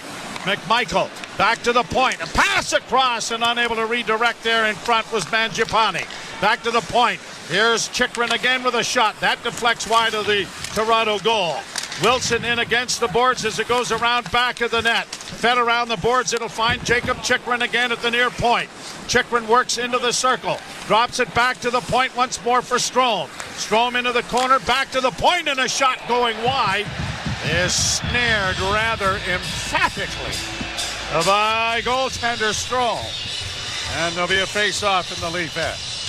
Stolarz seemed to have a little fun with that one, didn't he? And a bit of a screen, too, as Myers had come out to block it. And Stolarz read the right side of it. As that, yeah, I think the attempt was a short side shot, but yeah, that was probably 2 feet off the mark. Anthony Stolarz came in with a 2.23 goals against average and a .924 save percentage. And it's only getting better so far. Drop pass. Radish comes to the line. In on the right wing side now for Miroshnichenko. Around on the boards. Kept alive by Washington. But then Sandin couldn't keep the puck in. And then as he made a pass going D to D, it was tipped by Lorenz deep into Washington territory. Lorenz taken out of the play, and now Washington breaking back, but just 5 seconds left in the penalty. Pass into the left wing side. Lorenz got back there, hustling back, and it was broken up, and it's sent down the ice, but there's going to be an icing call against Toronto. And I think Steven Lorenz had already made up his mind that he was going to ice the puck. And that little bell you heard is actually for this reason for the home team, to let players know that the penalty has expired. And I don't know what Craig Berube is giving it to the official about. Because it was iced while the time was still ticking away. And I think when it crossed the goal line at the end, then the penalty expired. And so they're arguing whether it was... I thought that bell went just before. Oh, all right. Lorenz launched it. Face off to the left to Stolarz. Berube might agree with you right now. Yeah, well, I'm going with the coach. Thank you. Kept alive by Fervari into the corner. Pass into the slot area. Broken up there by Pontus Holmberg. Lorenz gets it out and then gets off. Leafs get it down into the Washington zone. 18-14, the shots favoring Washington. Laid around the board. Stolarz arguing with the official about a possible icing. But it's cleared by Toronto into neutral ice. Now the Caps back in their own zone. Roy shoots a bouncing shot in on Stolarz. Pass for Riley didn't work. Into the slot area. Good play by Myers to stand up Protas and take the puck away from him. But the Capitals take it away from Tavares and get it back deep into Toronto territory. Strome up against the end boards. Battling, and Myers able to get to it first. Myers still battles, but the puck goes to Strome. Strome around back of the goal, banking it back to the point, a shot, and in traffic, a good save made by Stolarz. Now Nylander is able to come away with it, and he starts up as the Leafs are changing. Nylander on the left wing for Tavares. Slid back in for Nylander. Nylander taken into the corner, drags the puck around back of the net. But the Capitals come away with it now, and Carlson trying to free it up, gets it into the corner. We've played 7 minutes of the third period. And it is tied at a goal. Timmins in the Leaf zone for Benoit. But his pass broken up, a deflection in on goal is stopped by Stolarz. And the Leafs take the puck to safety as Marner made a play there. Now Marner in over the line, into the slot. Turning, can't get a shot back. It goes into the slot area. Now back into the slot for Ekman Larsson. He hit the goal post. He rang that off the iron. And it comes out into the center ice area. They may have to replace that net. Puck down into the Washington zone. He was in position A and hammered it right off the clink. Came as fast off the post as it hit it, didn't it? Oh, gotta bruise it. Pass off the stick of Dewar, gets into the screen. And a face-off will come in the center ice area. Game tied 1-1 with 12:08 left to play here in period number 3. You're listening to Molson Leaf Hockey on Sportsnet 590, The Fan and the Maple Leafs Radio Network. The fantasy football season is winding down, and it's time to put up or shut up. Whether you've clinched a playoff spot or have a must-win game this weekend, get the edge you need with Fantasy Sports Radio. It's time to go ahead and start to look at the fantasy matchups for the fantasy playoffs and plan accordingly. It's money time. Every decision is crucial. Every point is precious. You need our team of fantasy football experts now more than ever. Fantasy Sports Radio, Channel 87, and on the Sirius XM app, where fantasy football championships are won. The biggest plays. What a save! Hits. Oh, a hard hit. Goals. McDavid scores! Tune to NHL Network Radio for the most in-depth hockey talk on the planet. He is the GM of the Minnesota Wild. Insiders. The revenues and the big business. And the best analysis on the air. Alex Ovechkin! The NHL on Sirius XM. Hear every team and your hometown call. NHL Network Radio. Sirius XM 91. And on demand with the Sirius XM app. Score! The UEFA Champions League is back on Sirius XM FC, and this year it's bigger than ever. Absolutely ridiculous from Real Madrid. Merseyside magic. What's up, Leafs fans? Thanks for hanging out with us tonight. The Leafs and the Capitals, two of the best in the NHL, facing off in Toronto at Scotiabank Arena. Thank you so much for hanging out with us. Now, please take a second and hit that like button down below. Let's get more hockey fans hanging out with us here, cheering on our Maple Leafs while we take it to the Capitals tonight. Ovi, it's not happening tonight, buddy. We're going and we're winning this game. We're rolling. Let's go, Coach Berube and the Buds. Thank you for hitting that like button. Now, please share it out so we can find more Leafs fans to hang out in our awesome community with us. Now, back to the hockey. Go, Leafs, go. Let's get this, baby. Let's get that W.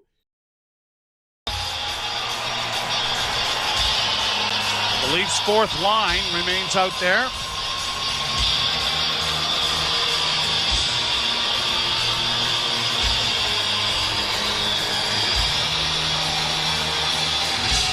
Puck is dropped. Dewar wins the face-off. Leafs deflect it in, and it's going to go past the bench up into the seat somewhere. Actually, one of the hallways there that the Capitals utilized to get to the dressing room, and somebody may have, caught one in the side of the head, but he's more interested in getting the puck. Well, that's good. Shot down into the Toronto end. Reeves ties his man up. The puck still free. Goes to the side of the goal. Mangiapane sends it around to the near side. Roy to the left point and a shot in traffic. Blocked there by Stolarz. Reeves gets it off the boards and Grebenkin gets it out. But the Capitals have it again and they're going to shoot it right back in again.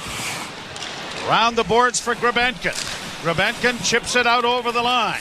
And runs into his man as the puck comes back to the Leaf defense, who will let the Leafs get a change of players up front. The Tavares line over the boards. To center for Tavares. To the line and in. Couldn't get around. And it is broken up there. And now the Caps have it in their own end. A pass on the right wing for Karlsson off his skate. Leafs counter. Oh, almost had Pontus Holmberg breaking, and now Holmberg does get the puck. He'll one-hand it into the right wing corner. Tries to get position there on the defender, but it is cleared by Washington back of the goal. And Chychrun is there to try to play it up on the wall. He does. Karlsson had to go off a stick. Tanev is reaching it to keep it in. Plays it off the glass around back of the net. Holmberg trying to get it freed up for a Nylander pass. It didn't work. Holmberg has his stick pulled out of his hands, but no holding call. Kept alive by the Leafs. Into the corner for Tavares. Now to Willie. Nylander with a shot and into the glove of Lindgren. It is held for a face-off in the Washington end. I'd like to see a replay of how Holmberg lost his stick. The fan reaction was certainly of that. Yeah, Karlsson had pretty much underneath his arm, didn't he? Yeah, they did. Karlsson got called in a pretty weak interference call, so maybe so according to the officials, that has evened things up. Now, and I brought this up to you during the commercial break, and it's hard to believe this is only the second time all season that the Leafs have been tied after the second period. The other game in Minnesota. Ryan Hartman and Willie Nylander scored in the first period, and it stayed that way till the Wild won it in overtime. Caps get it out at center, bank it into the Toronto end. Riley forced back, swings it around the boards. Radish finishes a check. The puck comes free on the near side, and Matthews tried to play it around. It came out in front of the goal. It's still free, and they're going to score. Did that hit the referee? Yes, it did. Lifted his leg, ended up kicking it right back out front. And the Capitals capitalize on a gift. And not even an excuse me. Didn't even go over to Stolars and say, oh, that's a shame. That's a shame. Well, Corey Savret gets himself a nice assist. And the Leafs, for the second game in a row, have got a strange goal. Oh, sure did. Right off his foot. Austin Matthews tried to chip it around the boards. Referee lifts his leg and ends up booting it right back out in front. Wow. Well, now you know why the Capitals are the highest scoring team in the league. Apparently. There's 8 of them on the ice. Shot deflects off Stolars, and Lorenz backhands it out at center ice for Robertson. Robertson turns with a pass on the left wing, and it'll be Benoit sending it down into Washington territory. Capitals come in with a record of 36 points, 17-8-2, and 9-2-0 on the road. And as you mentioned, in the midst of a pretty good win streak. Back to the point now, and a long shot in traffic is blocked. Lorenz getting it down into Washington territory to allow a change of players. Wow. Off the boards and down into the Toronto end. Round on the wall, it comes to the near side. Leafs trying to punch it up the boards, but can't. Taken to the boards was Lars Eller. On the near wing, the Leafs trying to get it out. Holmberg had it blocked. Caps keep it in, but the Leafs get some room on the far side, and Tanev, a great outlet pass to Spring Tavares. In across the line. Tavares for Holmberg, spun around to the far side to Nylander. Returns the favor to get it back into the corner. Back to the point to Chris Tanev. Tanev with a shot that's blocked. Maybe we get one of the officials to get a little closer to the net. Here's Ekman Larsson, and that went off a stick and goes up into the screen and out of play. An official assisted goal that goes to McMichael, his 15th of the year. And the Washington Capitals lead 2-1. You're listening to Molson Leaf Hockey on Sportsnet 590, The Fan, and the Maple Leafs Radio Network. Desjardins Insurance cares a lot about their clients. In fact, it's packed with such a ginormous amount of vast and substantial care that's bursting with even more whoppingly humongous and colossal care. You might be a little surprised when we tell you that all of that care fits in the palm of your hand. With the Desjardins Insurance mobile app, you'll get a big hand with 24/7 paper-free access to all of your home and auto policies, including your digital pink slip. Get insurance that's really big on care at Desjardins.com/care. Go Leafs, go! Go Leafs, go! Go Leafs, go! Come on, let's get it going in the chat. Let's see that Go Leafs, go, spamming it up. And then let us know where you are screaming Go Leafs, go from in this crazy planet. Let us know your city and province, city and state. Let us see your flag emojis for all the countries around the world.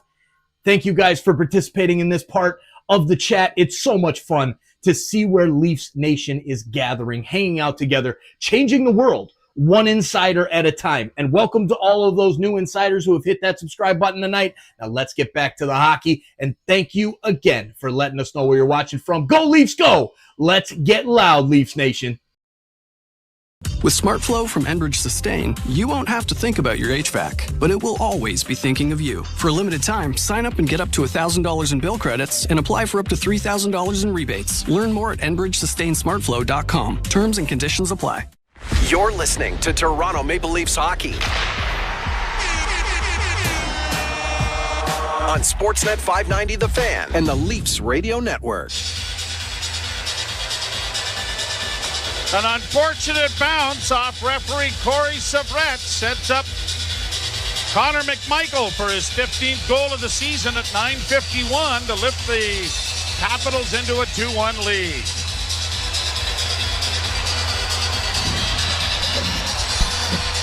Draw to the right in the Washington zone. Matthews, Marner, Nyes. The forward line. Riley and Ekman-Larsson inside the blue line. And the draw won cleanly. Marner works back towards the blue line. Tried to send a shot towards the net. It was deflected into the corner. Matthews against the boards, loses it. Capitals Chychrun fell. Marner couldn't come up with the loose puck though, and it's pushed to center ice by Washington. Nyes gives the puck away. Capitals are going to try and send it into the zone, but it goes off a skate and into the Toronto bench, out of play. Well, we've started being outshot here in the third period, 10-3. Help, they started the period in the power play, then got another one right back. The Leafs have not been able. The best opportunity they had was Oliver Ekman-Larsson, obviously rifling one off the crossbar. But Charlie Lindgren has not been very busy. 17 shots overall for the Leafs. Shot down into the Toronto zone. Tanev skates to it, banks it ahead for Marner. Marner off on the left wing for Benoit. He'll shoot it in along the glass and around to the far corner it goes. Chychrun slowed it up, but the Leafs get to it, and a centering pass went right through the goal crease. Kept in by Benoit.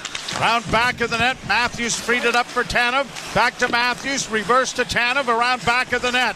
Chris Tanev gets it back to the point. Benoit's shot was blocked, and Wilson is going to carry it out at center for Washington. Wilson in across the line. Plays it into the left wing corner. Tanev gets there to tie up his man. Marner looking for a loose puck to develop. Wilson hooking on to Marner a little bit. They still have it pinned up against the boards. And when it does come free, Wilson plays it back to the point, just kept in.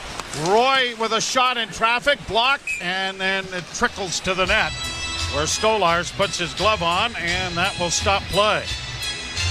Most impressive. 7:05 to play. Most impressive thing about Washington in this game is how they've been able to get on the forecheck, force the Leafs to turn the puck over, and they're not shy. Every time they get the puck to the point, it's going right to the net. You don't see a lot of cycling.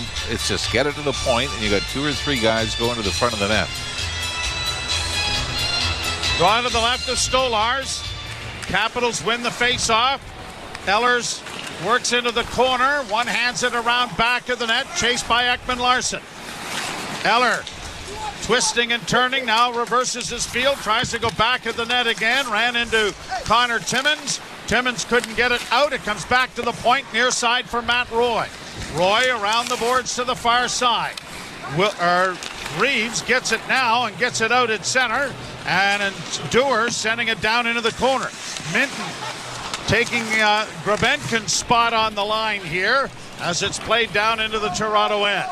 Change of players coming here for the Maple Leafs. Morgan Riley starts back up ice. Riley hits the line. It'll be offside as he made an extra move and put the play offside. So it'll come back into the center ice area. 6:19 to play in the third. The Leafs need a goal to tie this thing up. Anthony Stolarz has been in this position a few times this year. We mentioned the 2-1 overtime loss in Minnesota. His first game as a Leaf was a 1-0 loss in Montreal. And there was a 4-1 loss to the Rangers where two of the four goals were empty netters. Lindgren sends the puck around the boards in the Washington zone. Tavares overskated it, and the Capitals get it out at center and dump it in. Radish into the corner, centering pass, and going hard to the net there was Mangiapane, but he didn't make contact. Fired in by Myers. Down into the Washington end, but it comes all the way around the boards and out at center ice. Caps get it back into the Leaf end. Myers trying to chip it along the wall. Pontus Holmberg couldn't help him out, but an errant pass springs the Leafs, and now they get it out with Nylander. Nylander circling back, getting a change of players going. Nylander dropping it off. Matthews turns. Matthews comes through center. He's in on the left wing. Plays it around the boards into the far corner for Nyes. Nyes had his stick lifted, but it comes back to the point. Timmins to Marner. Marner stops up, sends it to the front of the goal, and it's deflected out into the center ice area. Timmins back. Left wing side, Nye. Shot in. Slowed up by Lindgren, but the puck on the far side. Nice little tip pass, though. Gets it out, and the Capitals will send it down into Toronto territory. Protas into the forecheck, but Stolarz played it away from him. Under 5 minutes to play in the third, and the Leafs trail 2-1. Trying to win their fourth in a row. Up on the right side for Tanev. Sent into the zone. In goes Minton. Trying to get it freed up. Dewar is there on the line with them. Lorenz hovering around at the side of the goal as the puck is pinned up against the boards. Finally dug free and sent back to the blue line. Tanev to Ekman-Larsson. Back to Tanev. Now to Minton. Into the corner for Tanev. Tanev curls, still with it. Played it off to the slot area, and it was knocked away from Lorenz, but stolen back by Minton. Sent into the corner for Connor. Dewar centered! Oh, what a chance Lorenz had, but he just got checked at the last second, and it went harmlessly wide. Played back into the Toronto end. 3:53 to go. Ekman-Larsson. Ahead for Tavares. Rink wide for Tanev. Back for Ekman-Larsson. Drop pass for Nylander. Nylander hits the line. Slid in. He was tripped, but no call. Puck around the boards, pushed out at center ice. Was I wrong? Thought he got tripped. Fed in there by Riley. Stolarz still in the net with 3:20 to go. Mangiapane gets it ahead on the left wing. Capitals into the zone. And space. Shot deflects wide of the Leaf goal. Intercepted and now brought out by Marner. Pass up on the wing looking for Nylander. That didn't connect. Leafs are in the midst of a change. Saucered for Riley. Riley in his own zone. 2:57. Out at center ice they come. Marner's going to shoot it in around the boards, and Matthews is in pursuit. Back of the net, the puck goes to Nyes. Around the boards, it's going to find Tanev at the right point. Back to Marner. Marner down low for Nyes, but he was knocked down back of the goal. And the Capitals are going to airmail it through center ice. Bouncing puck, still free. Capitals control. They'd like to spend some time in the offensive zone. Matthews back of the net, takes the puck away. Stops up in the corner. Stick handles away from the official who was guarding him rather nicely. And the puck goes back into the Leaf end. Looked like a stare-off, didn't it? Here's a chance now for Pontus Holmberg. Got it in over the line. Knocked it into the corner. Stolarz edging out of the net but hasn't left. Kept alive by Marner. Now to Tavares, to the point. Timmins in front for Riley. A shot. And off the wing, it was knocked away by the glove of Lindgren. Another shot from the point, deflects wide. Marner down the boards, can't keep it in. Out at center ice, Stolarz still in the net. Eller couldn't get it away. Puck back with minute 44 to go. Most certainly now, 6 attackers coming. Up at center for Tavares. Tavares to the line. Flips it into the right wing corner, and there he goes. 6 attackers for the Maple Leafs. Late coming onto the ice is Matthews. Matthews with the puck. Down low in front of the goal. Oh, what a save made by Lindgren. Centering pass, and it's knocked wide. Wilson loses his helmet. It comes back to the point. Wrist shot coming, and Lindgren makes the save of the game in front of the net, and now covers up. Leafs 2 great opportunities here late. And John Tavares in front of the net looking for another one. And Charlie Lindgren, after it looked like the Leafs got a great bounce to have it go right out to the front of the net. And Lindgren was able to get over and take it away from John Tavares. And that was quite a battle in front of the net. In fact, Tavares, Joe, easily could have gotten a penalty there. That's the reason the helmet came off, was a couple of rabbit punches into the back of the head of Martin Feravari. Third period, Enbridge Sustain with a smart flow heating and cooling system that always thinking about you. you can just think about the players' sweet flow. Boy, and Faravari had to go get his helmet, and that's what left John Tavares alone, but it was Tavares cuffed it off the back from behind, knocked it off his head.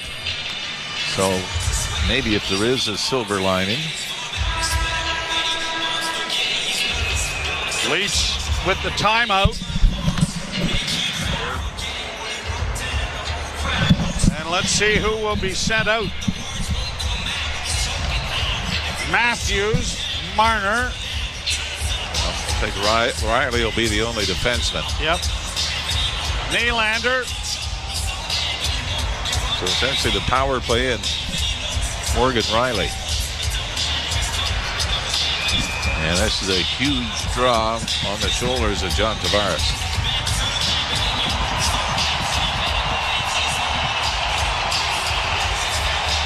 Draw to the right, but won by Washington. Carlson rings the boards with it, but it's going to go down the ice, but it will just be icing. And they'll get another whack at it. No wonder if he was in the lineup, Alex Ovechkin would have been down there a lot quicker.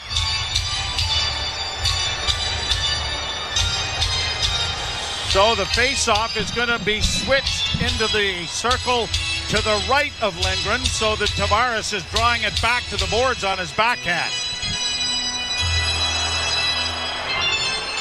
Dowd facing off for Washington, and the Capitals get it to center, and they get it ahead, and a breakaway for Protas to put it into the empty net. So the winning streak will continue for the Washington Capitals and will end for the Maple Leafs as an empty net goal off a face-off scrummed turns into the 3-1 lead. And a fluky goal is going to be the deciding one. Austin Matthews trying to put it around the boards behind the Leaf net, has it go off the official and perfectly. Right out front to the top of the crease. Capitals take advantage of that. And because of that, that's going to be the difference in this game. Problem was he literally lifted his foot up and kicked it in front of the goal. That was what made it look so bad. Made it look bad, but bottom line is he was, 10 feet away? Yeah. And it shot right at him, so. Played across the line. Leafs will board their charter and head off to Pittsburgh. And we will stay here and bring you the game tomorrow night. Penguins are in New York right now. The Rangers a couple of second period goals to lead the Penguins 2-1. And things have not been going well in Pittsburgh. Leafs back of the goal. Try to center. Goes off the skate. 12 seconds left. Played out into the Toronto zone. And that should just about kill the rest of the clock. Benoit will hold on to it, and that'll do it.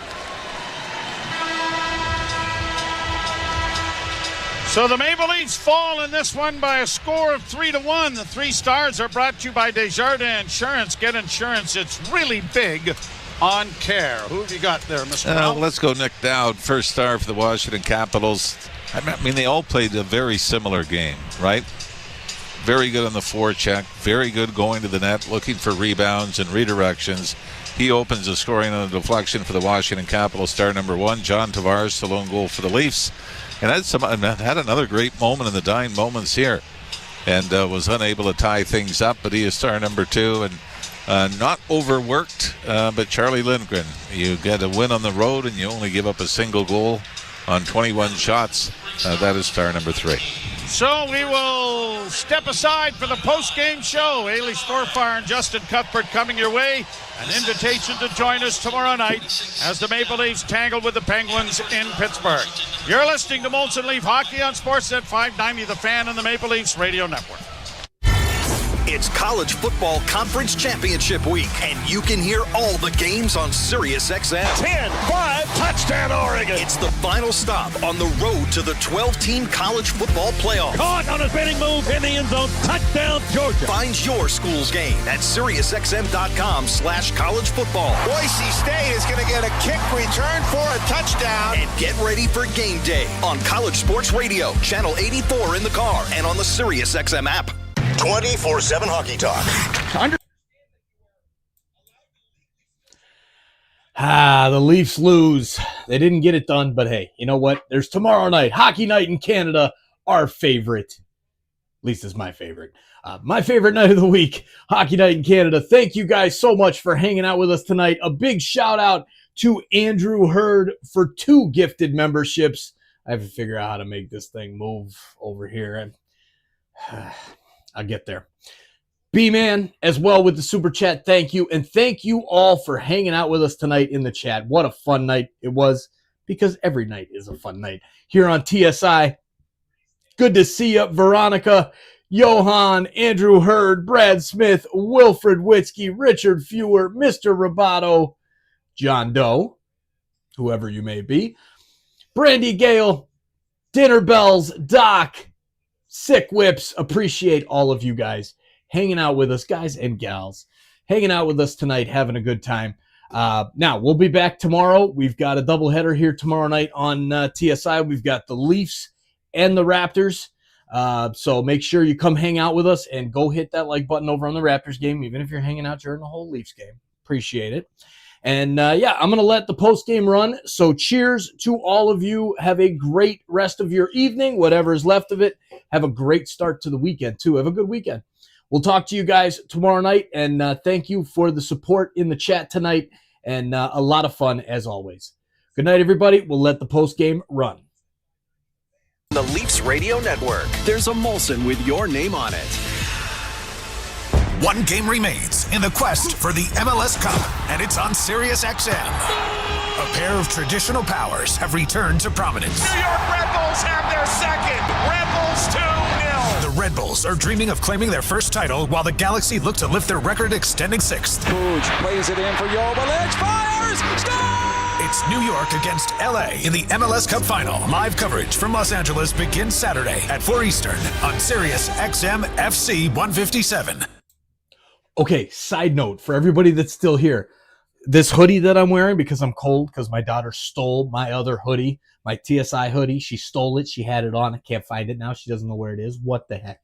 My soccer channel, we're doing that MLS Cup game tomorrow. Same style, same everything. We hang out. We listen to the game. We chat it up. MLS, any TFC fans in the house, head on over to my soccer channel, Sons of a Pitch, Soccer Central. That's where all of this started. And we'll see you tomorrow. We got a doubleheader. Manchester United against Nottingham Forest in the morning, 11:15 Central. And then we've got the MLS Cup Final, Red Bulls and Galaxy. All right, had to get that in there because, you know, a man's got to promote his business. You know what I'm saying? All right, we'll talk to you guys soon. Good night. Go Leafs, go. We'll get the Penguins tomorrow. And on demand with the SiriusXM app. 24/7 Hockey Talk. To understand that you are allowed to legally still check the head, not just the head. The head by itself is a penalty. If you wanted to change it, that would be like in the IIHF. That's probably a penalty at the Olympics. That's probably at the World Juniors. That guy's gone and suspended. I ask you, do you want that? SiriusXM, NHL Network Radio. SiriusXM 91. And on your schedule with the SiriusXM app. Hockey 24/7 on SiriusXM NHL Network Radio. The only 2 players in the history of the National Hockey League to have 600 goals, 1,600 points, 3 Stanley Cups, and 2 Conn Smythes. Wayne and Sid. Just like it absolutely blows your mind how good Sidney Crosby is and how much we take him for granted. SiriusXM NHL Network Radio. SiriusXM 91. And on your schedule with the SiriusXM app. The big big names are on NHL Network Radio. The Executive Director, Vice President of Hockey Operations for the NHL, Colin Campbell. The one thing that we're wrestling right now, like when do you change a call? We talk about a listening device in the referee's ear. Do we make that next step? How more perfect can we make a game through video review and helping the officials on the ice? Sirius XM NHL Network Radio, Sirius XM 91, and the Sirius XM app. The biggest names in the game. Trying to get behind Ristolainen, walks in, put it between his legs, shoots it, score! NHL play-by-play on Sirius XM. Ailish Forfar and Justin Cuthbert as we get you set for Leafs talk. Leafs with the 3-1 loss tonight against the Washington Capitals. A valiant effort there in the dying seconds. Some great saves, but they fall short and end their little hot streak they were on. Yeah, maybe valiant in the end, but it wasn't the Maple Leafs' best game. I think Washington probably deserved that one based on the entire run of play. I thought they were the better team in the game. And yeah, Washington continues to impress. Spencer Carberry continues to impress. Maybe the one that got away in some respects. Spencer Carberry is turning into a really good coach. That Washington Capitals team is pretty good and becoming more and more for real. I think less detractors by the day. Yeah, they were better. They were the better team in this game. Yeah, Leafs just committing quite a few turnovers. Sportsnet Stats tweeting that they committed 20 turnovers in back-to-back games for the first time since April 2021. So a little bit of a sloppier run of play for the Maple Leafs in the last two games. They did get the win on Wednesday. They dropped this one. They do play again tomorrow night, so it's a quick rebound. You got to get on the bird and get to Pittsburgh for a 7 p.m. start tomorrow on Hockey Night in Canada. Yeah, it'll be a big one. Always interesting when Toronto and Pittsburgh meet up. But yeah, a little bit of rest disadvantage going in, but a time to reset here and try to flush this one as quick as possible. Let's take a look at the out-of-town scoreboard. The NHL scoreboard is presented by Bet365. Whatever the moment, it's never ordinary. Bet365 must be 19 plus. Ontario only. Play responsibly. Visit connexontario.ca. Devils netted a 3-2 victory over the Seattle Kraken. It's 2-2 Penguins and the Rangers right now, but midway through the third period, and still to come tonight, a trio of games. The Stars and Golden Knights in a really interesting game in the Western Conference. Wild and Ducks, Blue Jackets, and Canucks. All right, our next Sportsnet 590, the fan Molson Leafs hockey broadcast is Tuesday night versus the Devils. Another interesting relationship as we see Sheldon Keefe. But we'll get you set. We'll send it over to Leafs Talk with Sam McKee and Anthony Petrelli, who's joining tonight. You've been listening to Molson Leafs hockey on Sportsnet 590, the fan of the Maple Leafs Radio Network. Hey guys, real quick, Jelly's highlights are up. I'm pinning the chat. Leafs fans, if you like Joe Bowen on the radio call, you're going to love Jelly's highlights. Make sure to go check out Jelly Leafs HD. Leaf game for you to make your season debut on. Bit of a slog tonight, fella. Bit of a slog. I felt it coming in. I was like, they've won 7 of 8. Washington just lost to San Jose in overtime. Yeah. The last time they played them, Carberry had one of the funniest post-game press conferences, followed by he was sour. And then sour. do you remember the day after? He basically said, you know, usually I try not to talk too much about the game because I want to watch it on tape first to make sure, but I knew it was bad, and then I watched it again and it was actually worse than I had described it. So I think you told me that your wife is away watching Taylor Swift tonight in Vancouver. Who had more fun tonight? You watching that game or your wife? Her flight was delayed 4 hours yesterday to get there. Oh God! And I'm texting her while she's at the airport, just saying it's not even worth it. I don't even know why you're going. And now after what we just witnessed tonight, maybe she had more fun than I'm gonna have. All right, so I think. The first place to start here is I think the Leafs were, they weren't themselves tonight. That's for sure. But I don't think you can take away from how well the Caps played tonight. I think when you mentioned Carberry and him losing his mind after that last game, multiple embarrassing drops, didn't recognize, they were talking about a little bit on the broadcast. They were an inspired group tonight. That's a team that's won 8 in a row on the road now, team record. I think maybe now the best team in the league by points percentage. I think they might have hopped ahead of Minnesota tonight with that win. We will talk about the Leafs and we will kind of, break down what was wrong with them. But that was a really, really good defensive, heavy road effort from the Caps tonight. I was impressed by them. they actually played the way Craig Berube wants the Leafs to play. It was like the Leafs playing themselves tonight. It really felt like that. I mean, they pucks in deep. They just grinded. They forechecked, and the Leafs couldn't break out tonight. That was. I know officiating is going to end up being the highlight, and I know we already joked about ref talk and not, and I don't want to let them off the hook. I mean, they didn't get the puck out tonight. Yeah. The large stretches of that game were just spent in the Leafs zone, and all the offense felt one and done pretty much all night. You know, once they finally got in there, someone would throw a shot on net or whatever the case is, and then it'd be over, and then it'd be back into the Leafs zone for an extended period of time. So, you know, Washington outplayed them. Washington didn't deserve to win the way that they did, but they did deserve to win the game. Yeah, I think that's fair. Like, you know, it's a pretty even 5-on-5 game in terms of, I think, shots. Like, I think they were in the offensive zone a lot more than the Leafs were, but when it came down to shots, when it came down to scoring, it's that 5-on-5, it felt like it was pretty even. They had the power play, the extra shots. I don't know how many power plays did they end up with tonight. Was it 4 power plays did they end up with? So technically it's credited 4-2, but it was really 3-1 because they called the penalty when Marner sold it. I mean, I'll take it. A little bit of a dive, no question. I have no issues with a little sportsmanship. I mean, we've been begging the Leafs to have sportsmanship for 10 years, and the best part of sportsmanship is really, can you dive and get a power play out of it? And he did it. So. I mean, you think about the chances that they had tonight, and they at the end of the game there, they had a flurry. You know, the goal that they get is a broken play where Tavares leaks out, Tanev makes a great pass, and he ends up scoring on a beautiful goal. But they really did get shut down by the Caps tonight. Like, I felt not quite playoff gamey in terms of the way that the Caps shut down the middle of the ice, but this, you know, felt familiar in the lack of getting into the middle. Like, I don't know how many slot shots they ended up with tonight. It really didn't feel like they had a ton of, you know, chances in the middle of the ice between the hash marks at all. Yeah.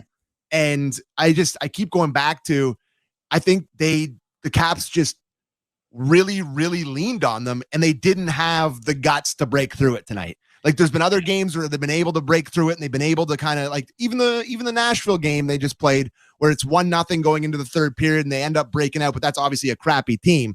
Tonight, they just didn't have it in them to break through what the Caps were doing. It was a total slog in the offensive zone for the Leafs and in the defensive zone. And the Caps just felt big, and the Leafs didn't feel like they could rise to that.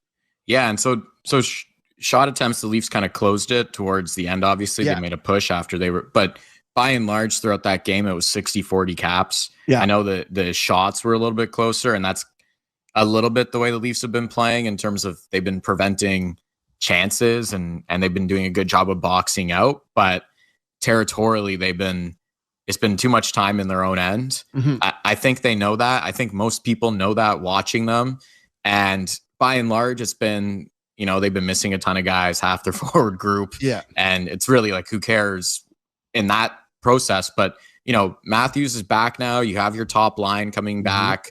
Like, you know, it's not, you know, they mentioned Pacioretty might be coming back tomorrow. Hopefully that's the case. It's coming back pretty quickly here. And with that needs to come back their play where they're actually carrying and dictating what's happening, especially on home ice. Yeah.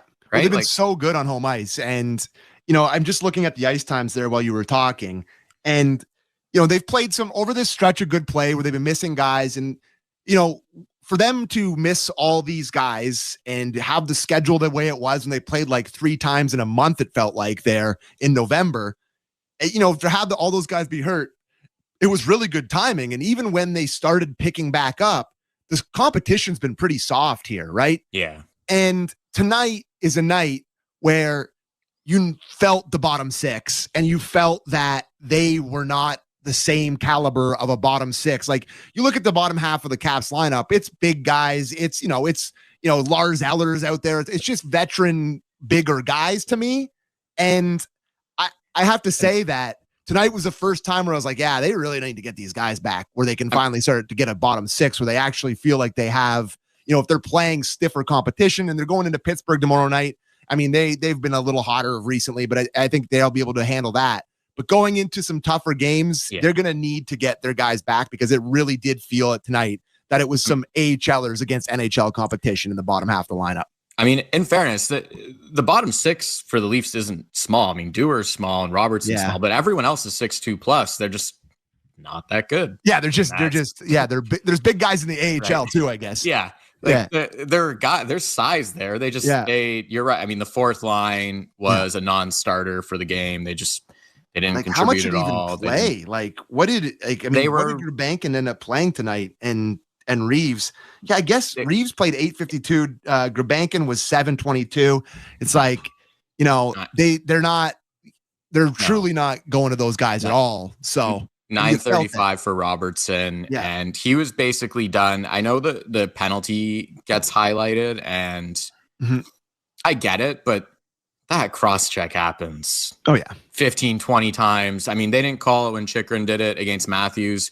In the third period, there was a very innocuous play around the Leafs blue line where Philip Myers did the exact same thing, and everyone was like, if you're Robertson, it's just that was tough, but. On the flip side, right before that, he gets what should have been a 2-on-1, and he passes it before the blue line, which is a cardinal sin. Like if you're in the NHL, you cannot pass the puck right there. Yeah, that is not NHL hockey. Like you have to gain the blue line.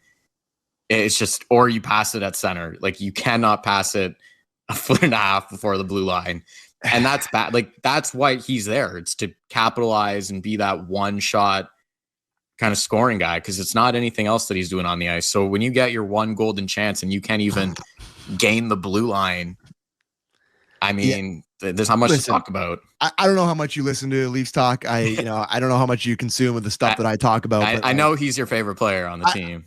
I just at this point, I once in a while send out a little tweet just to pick at it. I did tonight, but it is what it is. I mean, how many games left does he have with the Leafs here? The bottom six was tough tonight. But you look at who's coming back, right? Yeah. They mentioned Pacioretty's possibly back tomorrow, possibly Domi starting next week. They're starting to get these guys back, and it's like, well, there starts to be numbers of guys that can come into the lineup and spots in the lineup, and you'd have to say that. I don't think they're going to take Reeves out, which we can have a conversation about taking Reeves out of the lineup. I mean, it just feels like that guy is kind of going to be there. They have him. He's on that's a different conversation. So Gurbankin's going to be coming out for sure because he plays 8 minutes a night. He's waiver eligible. Say that 5 times fast. So he's going to be coming out of the lineup. And then the next one, it's like, well, it's Nick Robertson. It's just, it is. Duer's been good on the penalty kill. Holmberg is playing in the top 6. Those are really the only other 2 options, and it's going to be him. And if everybody's healthy, where does he find his way back into this? It's his days are numbered, and tonight was just really a culmination of the way the season's gone for him. Tonight, in a season of a lot of questionable games for Nick Robertson, tonight was probably his worst, which is saying something. Yeah, and we'll get to the goal against in a second, but just to kind of rewind almost a week, he scores what was honestly, it was a great goal against Tampa. It was a snipe. That's what he can bring to the table. And then you look at the schedule and it's like you have Chicago and you have Nashville and you're playing with Fraser Minton, who has a little bit of momentum going, but you're 2 young guys. And can you step up in that role? And obviously the week has gone the way that it's gone. We're 3 games after that goal now, and not enough has really happened. So it's like you look back a week and you kind of hope, okay, he finally got the monkey off his back. He let out the loudest yell. Oh my God. Anyone will let out for a goal in November. In Soshnikov-esque. We were talking about the one night Soshnikov-esque where he screamed at the top of his lungs. He was extremely excited. He was very happy. That was bordering on Yakupov sliding down the ice in terms of that was so levels of celebration. and then you go and it's just donuts against Chicago and Nashville, 2 worst teams in the league, and then tonight was what it was. So that's tough. And then you get to the the first goal tonight. And it's an interesting one because most teams, pretty much every team really will say first forward back is the center. And you could kind of see the wave that he was trying to give Minton on the view. And really just watch it. This is also why teams don't play two young guys together, because they just don't know what they're doing in the NHL. And there's confusion on both of their ends, and you could kind of tell Robertson's skating in as if he's a center, and then he's like, okay, I guess I'm playing wing, and then he doesn't get the puck out. It doesn't seal the boards. It goes out and then ends up in the back of your net right away. And so he plays a role in that too, obviously, but Fraser Minton does as well. Yeah. That you have two young guys playing together, and that's off. Good teams don't do that. Good teams, and I don't think the Leafs would either. They just, what are their options right now, given the injuries at hand, right? Whereas, not that I want to revisit the entire like Keefe era, but he would just put two young guys together when they were fully healthy for no reason, and it would look like that. They're doing it out of necessity right now, and against good teams, you're going to get burned. Like that line was just, they were bad tonight. Yeah, they're hemmed a lot. And then you look at it, and I'd say for the course of the overall game, I'd ask you, like, who was good tonight on the Leafs? Who would you say had a good game tonight? I thought Stolarz made some good saves. Yeah, I mean, their goalie was good. Their goalie was good. Yeah, but my boy Tanev's good every night. He was the one player I was going to say was good. Like he's really good. Like the pass was so good to Tavares. Yeah. He just, the PK was excellent. Like that was probably the only good team thing that they had going tonight. And if you think about it, it's like McCabe's missing and he's PK1, and Kampf's missing. And if he's not PK1, he's their third best PKer. And in recent years, if the Leafs were missing a PK1 defenseman and either a PK1 forward or borderline top PK2 forward, you might as well not even, like, you might as well just call the game right there. Like they would just get turnstiled. I will say that this is one of the reasons, like, you know, there's been a lot of talk about if this year actually, you know, I saw JD had Brian Boyle on his show a couple weeks ago, and Brian Boyle was like, yeah, this actually feels a little bit different, and like this could be a year, and like, you know, Relief fans, we say this could be the year. That's literally like, we should have that on a t-shirt. But what I'll say is that one of the main reasons I feel more confident about this team is that they legit have an excellent penalty kill. Like, I don't know what it's up to in the league. Like, I keep looking and it's like 8th somehow, but I feel like it should be first. I feel like they never get scored on. Really, listen, having Chris Tanev and good goalies has taken it from a bottom half of the league unit to a top half of the league unit. Like that really has made a massive difference. And you mentioned McCabe and Tanev on it are excellent, but they have good penalty kill personnel, which, and a lot of them, which tells you about like some of the guys that are missing, right? Like all the guys that they have are all sort of penalty kill type of guys. Like Marner does it clearly, and Matthews has been doing it a little bit here and there, which I still don't love, but it's been a really, really good unit. It's really good again tonight. That part of it actually does have me feeling a little bit different about this season, just how good the penalty kill is, because how many times in the playoffs has there just been a big power play goal, they haven't been able to get a kill, and that's just killed them. It just feels like that happens all the time. So I've loved the kill, and they were good again tonight. It was impressive. You can survive a bad power play in the playoffs if your penalty kill 100% is excellent. And then conversely, it was just disappointing to me that they only got one power play in the game. And I don't know if this will eventually bleed into ref talk, but I really more so want to focus on the power play itself. Yeah. Because the power play was excellent. They did everything but score. And the 5 forward look to me is worth continuing to pursue. It slots everyone in the right area. And I think what happened early on, prior to Matthews getting injured, is guys just weren't in the right area.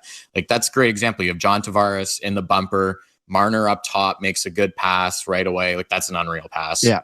Beautiful. And Nyes is in front causing damage. And they were like, everyone's in the right area when it's like this. I mean, Tavares is good in front, but I think Nyes is better. And I think Tavares is easily their best player in the bumper spot. Matthews just kind of floats around there when he gets to that spot. So I saw this first power play. It was awesome. And they, again, everything but score. And then we just never saw them again. And that was... It feels like if they get one here on this power play and then they really start getting rolling, that could have changed the game big time. They get the first goal and they had so many chances on it. But you're right. I mean, it's stylistically, and the old school in me, I do hate it. I shouldn't say hate it. Hate that it's 5 forwards. But it rubs me the wrong way. Like it offends my sensibilities. I'll say that. It's like, you know, I watch the Caps and they're rolling out Chikrin and Carlson on their top unit, right? And I'm like giving me flashbacks of McCabe and Caberlet the way it used to be when I was a kid. And maybe I'm just an old guy now, and it offends me a little bit. They have 5 forwards out there. But the thing for me with the 5 forwards, having Marner there is by far the best spot for him, because him on the half wall, him taking one-timers, him like below the net, none of that stuff fits what he does on a power play. Having him at the top, making that first pass, making reads, like you mentioned with the pass he made to Tavares, that's where you want him. So this is the best way they can do it. And but game 1 of the playoffs, you can have a 5-forward power play unit. I guess it'd be really scary. How do you feel about Marner on the point defensively? And we're talking, it's just power play here. It's not 5-on-5, obviously, because he did play some 5-on-5 defense last year. I'm not saying he's a D-man. Thing that ever happened. Why did that happen? There's a million things we could go back to in the previous era. That's the most absurd thing that I can't believe that was a real thing that we observed. I know. So that was tough. But I will say, if someone's coming down on Marner defensively, including Connor McDavid on a 2-on-1 in overtime, I don't cringe as I would for most forwards. I'm not sitting there watching thinking, oh my God, this is you're right. Tough. He has the ability to make a play defensively on a 2-on-1 or lift a guy's stick or catch somebody in a foot race. You're right. He's not the worst option, but he's still a forward, bud. And it's just a little rubs me the wrong way a little bit. I don't think he'll be Daniel Alfredson getting torched by Jason Pominville in overtime. I don't think he's that level. So it just, like I said, they didn't get enough opportunity, unfortunately, but I was hoping to kind of watch a few more. That power play excited me. They haven't really had power plays in general. It's funny because we talked about this before the show started, and me and Bunkis have created a monster because for the first 2 years of this show, I would be like, I literally hate talking about the ref. I know it's tough. I hate talking about the refs. But then we say it so much that it became it memed itself.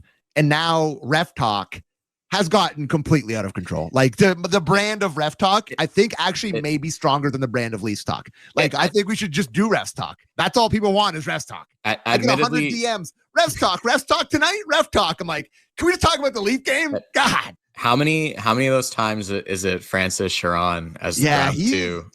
When you're recognizing them and knowing the names, that's when it's this guy tonight. Like him. Yeah. Wes McCauley, clearly with the Keith stuff, has been a buckaboo of Leaf fans forever. But Sharon is one of the guys that really sticks out. And they were brutal tonight.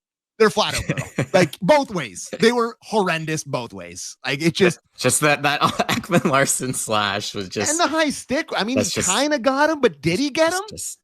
On the high stick? The slash is just not. It's just not the NHL. I'm sorry. That's not NHL. Chychrun had already lost the puck. I don't know if the ref thought that it was the stick that did it, but it's not the NHL past American Thanksgiving. I'll tell you that for sure. And by that, I mean, usually the first month of the season is a little bit, 1, free flowing offensively, 100%. And 2, the refs come out and lose their minds a little bit to start every season. They're all horned up. They just want to make every call. And then it gets toned down because they realize. And tonight we talked about the cross check, that's not a penalty. And then the one on Holmberg, that is a penalty. Yep. Obviously, you can't clamp down and then take the stick out of a guy's hands. And then obviously they score right after. Him putting his hands in the air. It's he's like, what am I doing? He slashed his feet. It was obvious. That was the only right call tonight. And, and then of course, I know the ref's got to move, but where do you think he's going with that puck? Everyone's like, oh, it's an unlucky bounce. That's a brutal read by the ref. It is. Yeah, it is. And you don't jump. And no, the guy's turning around to go around the way. If you're watching on YouTube, where is he going with this? It's an awful read. And people are like, oh, it's just a weird bounce. It's unlucky. It's not unlucky. Stay on the boards there so he has a lane to go around you. You're involved in the game. It's a 1-1 game in the end of the period. Get out of the way. I'm not going to say that's unlucky. You're out there. You're part of the game. That's what your point of your game is, to stay out of the way. And he took a brutal route on that puck, and he just goes right in the way of a clear, and it bounces out in front of the net. Where are you going? You can kind of see it on this view, but if you watch Matthews and he stares at him, and then he kind of takes a few strides towards him after, which is, A little bit rare for Matthews. He's not one to usually do that. And McMichael's celebrating insanely hard for getting a gift. I know he's in his hometown, but that was a full windmill off a ref bounce. Yeah, really did. I was like, oh, okay, we're going there. Yeah, okay. I was like, you probably have 50 people in the stands, so you're. He spent 80 grand on tickets. He's Ajax's finest, and they celebrated. So good for him on that. But it was. That one's particularly tough just because the Leafs should have been on the power play. Yep. Which made it just compounded things. And the Berube 2 was probably the only exciting thing when he's looking at the ref counting 2. That might have been the most exciting Leaf moment for most of the game. So let me ask you this stylistically. And Irv Blitzer, we got in our chat here. He's like, would love to know the thoughts on Berube's system clearly affecting Leafs offensive generation. And like, that's a great question. But, it's boring. They're playing a lot more boring hockey. And the results have been there. And if they were winning, they're first in the Atlantic or close to first in the Atlantic. I'm not sure what happened with maybe it flipped again because Florida won the other night. They lost tonight, the Leafs. But they're right there. They've been playing great with nobody in the lineup, all this stuff. We understand everything. But when they lose, you're like, oh my God, that was brutal. It was boring. But when they win, it's like, oh, they're so defensively sound and patient. You can't have it both ways, but it's just like, remember odd man rushes? Like, remember that when that used to happen in Leaf games? There's just never an odd man rush. Either way, it feels like it was the Mike Babcock line of it's dumb, but it's fun. Yes. Right. Yes. And so really what I think is happening with Craig Berube, I don't think obviously he's not trying to neuter them offensively, but what he is saying is there's a way that we need to play defensively and you need to learn how to create offense within prioritizing that defensive structure. Yeah.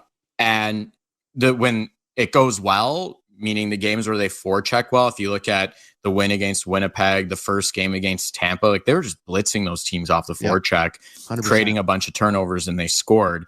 And then a night like tonight, it was they couldn't get a turnover off a forecheck. Washington was breaking out cleanly. The Leafs were not breaking out cleanly at all, like at all. Philip Myers had a really tough one tonight with Morgan Riley. He couldn't even complete a D-to-D pass. And there were a few where Riley was kind of looking at him going, boy, what? Like, he's like, bring Luke Shen home to me, please. Yeah, he's like, bring home my D partner. Bring home Luke for sure. That's a story in and of itself. I think we were all thinking that. Yeah. And so the league is here right now where every team is dumping the puck in a ton. Right? Florida is successful with it. Carolina is successful with it. I think pretty much every team in the league is trying to play like Carolina, to be honest with you, because most teams are sitting there going, we're probably not going to be able to replicate how tough Florida is. Yeah. But we can replicate Carolina, who probably doesn't have any actual superstars, but is consistently very good. And so I like that he's trying to force them to play this way and say, like, you should be good enough to create offense within the zone. But, night like tonight, and this has to go to the top guys too. It's like, what did Matthews do off the forecheck today? Yeah. If you actually watch the play where he gets cross-checked by Chychrun, the puck goes into the corner after, and he pulls out of the battle, which is, it's a battle. It's not even like Washington had the puck yet. He just kind of pulled out for no reason. He's still not right. He's still not right. He's not close to 100%. Probably not. He's not. Probably He's not. No. So he pulls out, and then Marner, who's kind of in the slot, kind of looks and goes, I guess I'll skate into the corner. Yeah. And now you have 6 foot, maybe 180 plus pound Marner. He's like, okay, I'll sub out for you in the corner of this battle. So I think when we look at their offense, it's going to be a work in progress. And then obviously all the injuries that occurred. And then this is what happens. Like, the nice thing is that they won when Matthews came back. So we didn't have to hear any silly talk about, are they better without Matthews or anything like that. Listening to Real Kipper and Born, or so they are not better without Matthews. So that it quieted that down, but now we're hitting the reality of like the roster's back, and it usually takes a little bit of time to work within it. And they're not controlling play territorially at all right now. No. And they need to get back to that. They were doing a really good job of that, I thought, early, like the first 10 games when Matthews was in the lineup, or or whatever it was. Like they were a top 10 possession team in the league. It was coming. Mm-hmm. And now the injuries derailed it. And now they're kind of getting outplayed and it's snowballing. And they're good enough to make up for it on most nights against the Chicagos and Nashvilles of the world. Yeah. But like the process has to get back here. Yeah. It's funny. You always talk about teams that let guys go. And, you talk about Ottawa and the struggles that they've had. Man, that Chychrun, I'm like, that would seem like a mistake. Like maybe they should have picked someone else to get rid of, because he was incredibly noticeable tonight, and he was snapping it around, involved in everything. And you're like, well, I mean, Ottawa, that's the guy they picked to get rid of. Like, it was surprising to me watching him play how good he looked. And the price was minimal. Yeah, was it a Jensen? Was Nick it Jensen and a third-round pick, I believe. So it's not a high price. I mean, he was a guy we circled last year at the deadline. I was like, this is a needle-moving defenseman. He has 8 goals already. Yeah. He's really good. 4 times Nick Robertson. And so he just catches a stray. That was unnecessary. He did not need to catch that stray. But he has a bomb, and he could play both sides if you really need him to. Although I think he's clearly a left-handed defenseman. And he can skate, and he's strong. And I like Chychrun a lot. He's a pending UFA. Mm-hmm. He's a good player. And obviously then to circle back to Tanev, like he was another guy that we had talked about a lot last year. And I think he's kind of come in just as we thought, like perfect fit. I'm impressed, man. I've loved them forever. You know me, I've been pining for him on the Leafs. Me and Bunk did a pod after they got Lyubushkin. I literally cried for 25 minutes that they didn't get Chris Tanev. I was like the most sour. Bunk still makes fun of me to this day about it.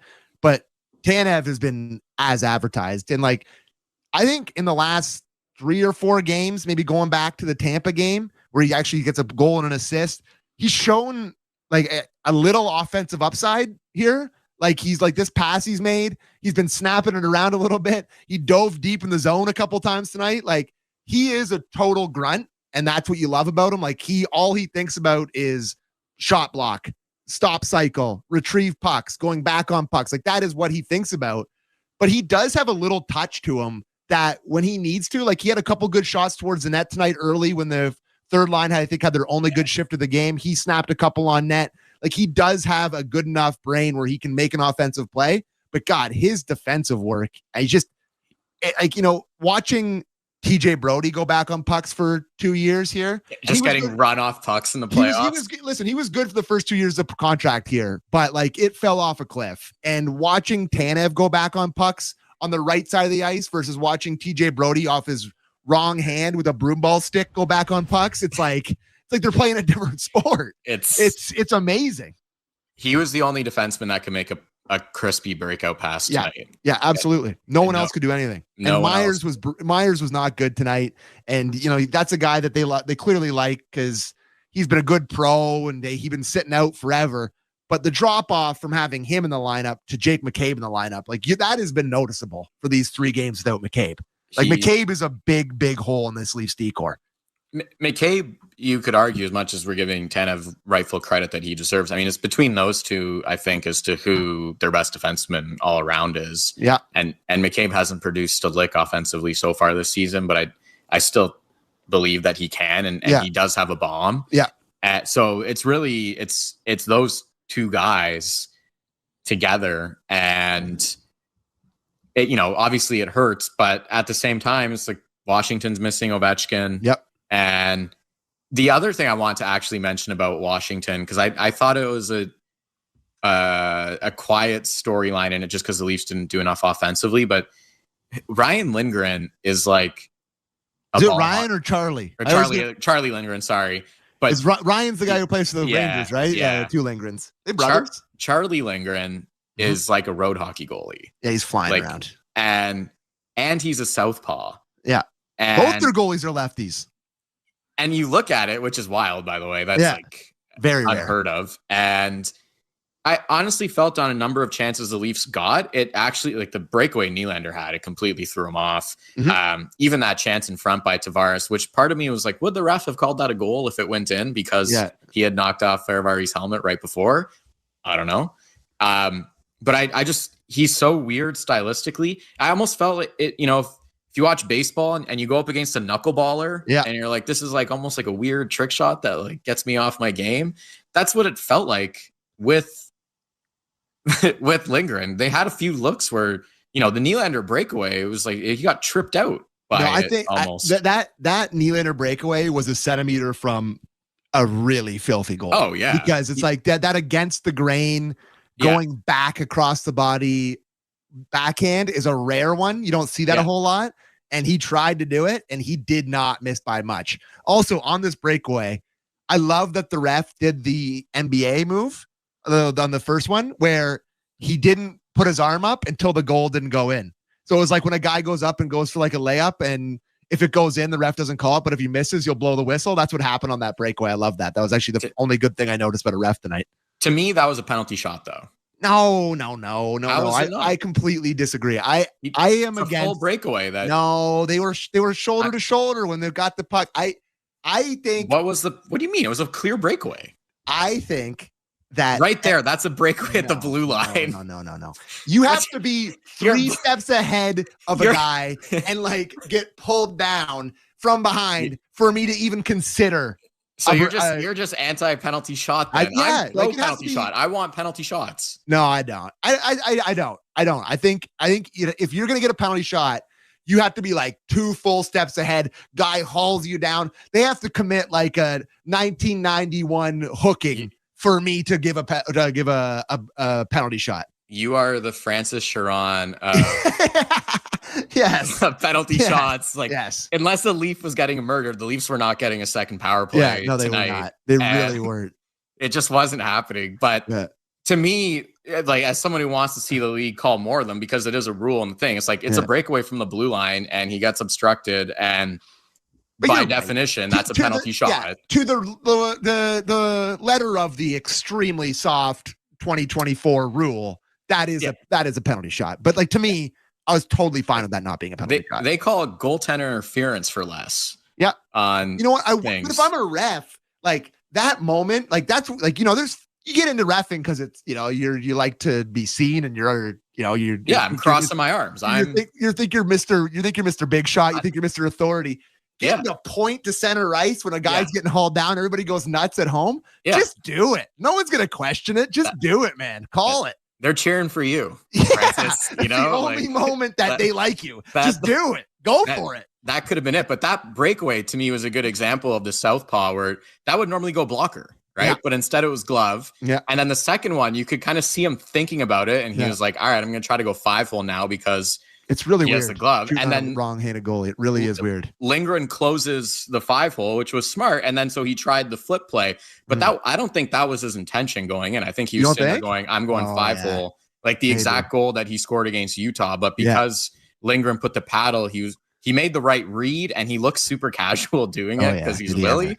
But it was the right read. It didn't play out. But I think that the first breakaway, not blocker, like all that went into it, just kind of that's the trippiness sometimes of playing a southpaw. That was like that was almost a backhand Datsuk. That was like very close to like a flutter puck backhand Datsuk. It was very close. Anyways, last thing for me, and this is a very rare occasion for me, but it's a junior hockey moment tonight. And like, I rarely would do this, but I actually think this is the most filthy goal that's ever been scored by Beckett Seneke. He's a pick for the Anaheim Ducks, right?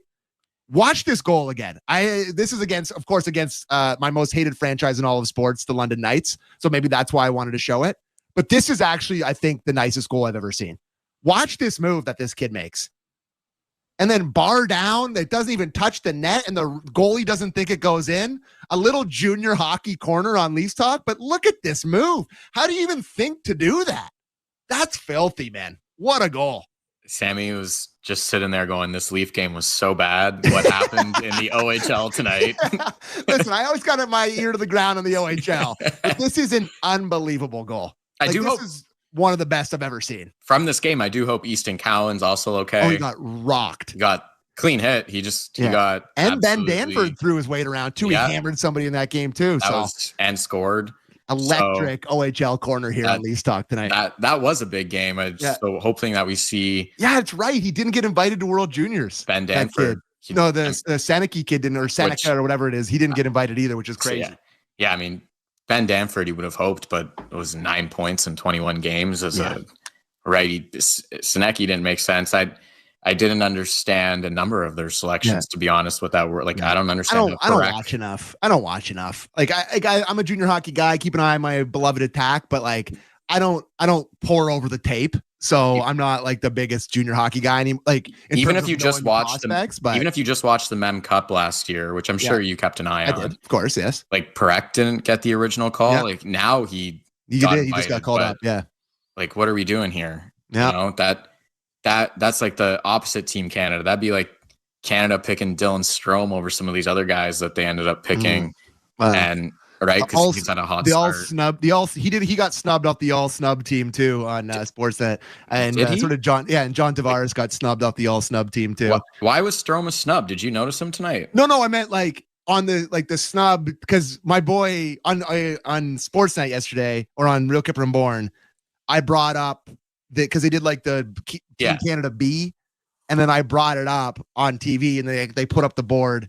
And then I was like, shame on whoever made this. They didn't put John Tavares on it. Shame on them. And like the second the mic went off, I looked at Borny. I was like, that was too much, wasn't it? He's like, oh yeah. He's like, that was way too much. But then I found out tonight it was my boy David Amber that did it. And he loved that I was mad at him. So it was perfect. It all turned out fine. My guilty conscience is bad. But like, I do think, John Tavares scores, and this is the last thing I'll say, because we should go. We've been rambling on forever here. But like, I do think the John Tavares talk has swung too far the other way, because definitely like he's been a bit of a punching bag in this market. The captaincy gets it stripped. People don't think he's lived up to whatever. And people have been critical of him, but he scores tonight. He's been close to a point per game this season. Like, I think he's almost swung over to the other side of underappreciated now. Like, I feel like it's gone too far the other way. I'll say a few, as a Team Canada fan, I'm not heartbroken that him nor Chris Tanev are on. He shouldn't be on Team Canada. There's no way. We have just too many guys. As a Leaf fan, I'm thrilled that John Tavares and Chris Tanev aren't on the team. Yes. I'm already terrified enough about the at least three best players going to play in a meaningless tournament halfway through the season when they've looked the best they have in this era. Give them the break. I mean, Tavares had the 11-game pointless streak last year in January, and then he came back from the All-Star break sort of rejuvenated. And looked really good. Now he's going to get the 2-week break. And that's going to be perfect. And Tanev, probably his entire body's bruised at all times. So my man needs to go sit on the beach in Cabo for a week and just relax. Where there's no pucks can hit him. Yeah. If you watch, for those that watch the NFL, the Steve Smith ice up, Yes, ice up, son, for a couple of weeks and you're good. So I think I actually think that the tournament's going to benefit the Leafs in a number of ways. I think you're going to have Marner's going to get to play with Sid and McKinnon and McDavid in critical games. And I think that's going to be important for him. It's one thing to like mess around with those guys at the All-Star game. It's another to be around them when it's for keeps. And those guys are going to play for keeps. I think same with Matthews, and like these guys have won nothing. So one of them's going to win. Nylander, Matthews, Marner, or Yanni Hakanpää. Yes. So a Leaf is winning. And you would hope that they learn something from it, and then they can bring it back, which wouldn't be unheard of for international hockey. Who knows? I don't know. They'll both find a way to choke somehow, Matthews and Marner. Anyways, that's enough for tonight. Anthony from Maple Leaf Hot Stove, really appreciate you taking the time on a Friday night. Kind of a boring game, but you're never boring, buddy. I had a blast. Follow him at A. Petrelli on Twitter. Me, Sam A. McKee.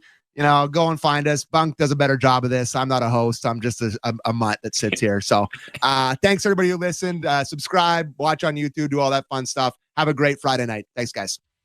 As the Subaru winter is here, it's the perfect weather for the beach. Feel the sun's rays on the small amount of skin peeking out of your ski mask.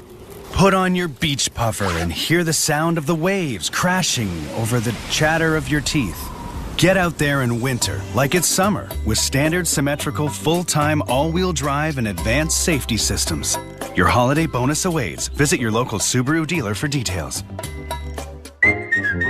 Desjardins Insurance cares a lot about their clients. In fact, it's packed with such a ginormous amount of vast and substantial care that's bursting with even more whoppingly humongous and colossal care. You might be a little surprised when we tell you that all of that care fits in the palm of your hand. With the Desjardins Insurance mobile app, you'll get a big hand with 24/7 paper-free access to all of your home and auto policies, including your digital pink slip. Get insurance that's really big on care at Desjardins.com/care. You've been listening to NHL Play-by-Play on SiriusXM. Head over to SiriusXM NHL Network Radio, SiriusXM 91, for the best hockey talk. And some that breaks their confidence, and maybe they need a stint in the AHL. You got to get them out of the pressure. But Austin was so good that if that happened, and when it's happened in his career, it doesn't hurt his confidence. He knows that he's in that category of player that I know I can redeem myself just get me to the next game now. And they can do, the best players can do that. And that's a different echelon of player at the NHL level that can do that. So if you look at the top players in the NHL, their confidence is not going to break. The guys right under that, they have a bad night. They may not want that next game. MLB Network Radio is your home for 24/7 baseball talk, featuring on-site coverage of every major event from spring training through the World Series and expert analysis from former general managers and players. SiriusXM, Channel 89. I'm Frank Trachtenberg with your SiriusXM NHL schedule for Friday, December the 6th. All times are Eastern, and please remember, all games, times, and channels are subject to change. Check SiriusXM.com for the latest updates. In the NHL, 7 p.m., Toronto Maple Leafs take on the Washington Capitals. Leafs on Sirius and XM channels 167, Internet 946, Capitals on Internet 950.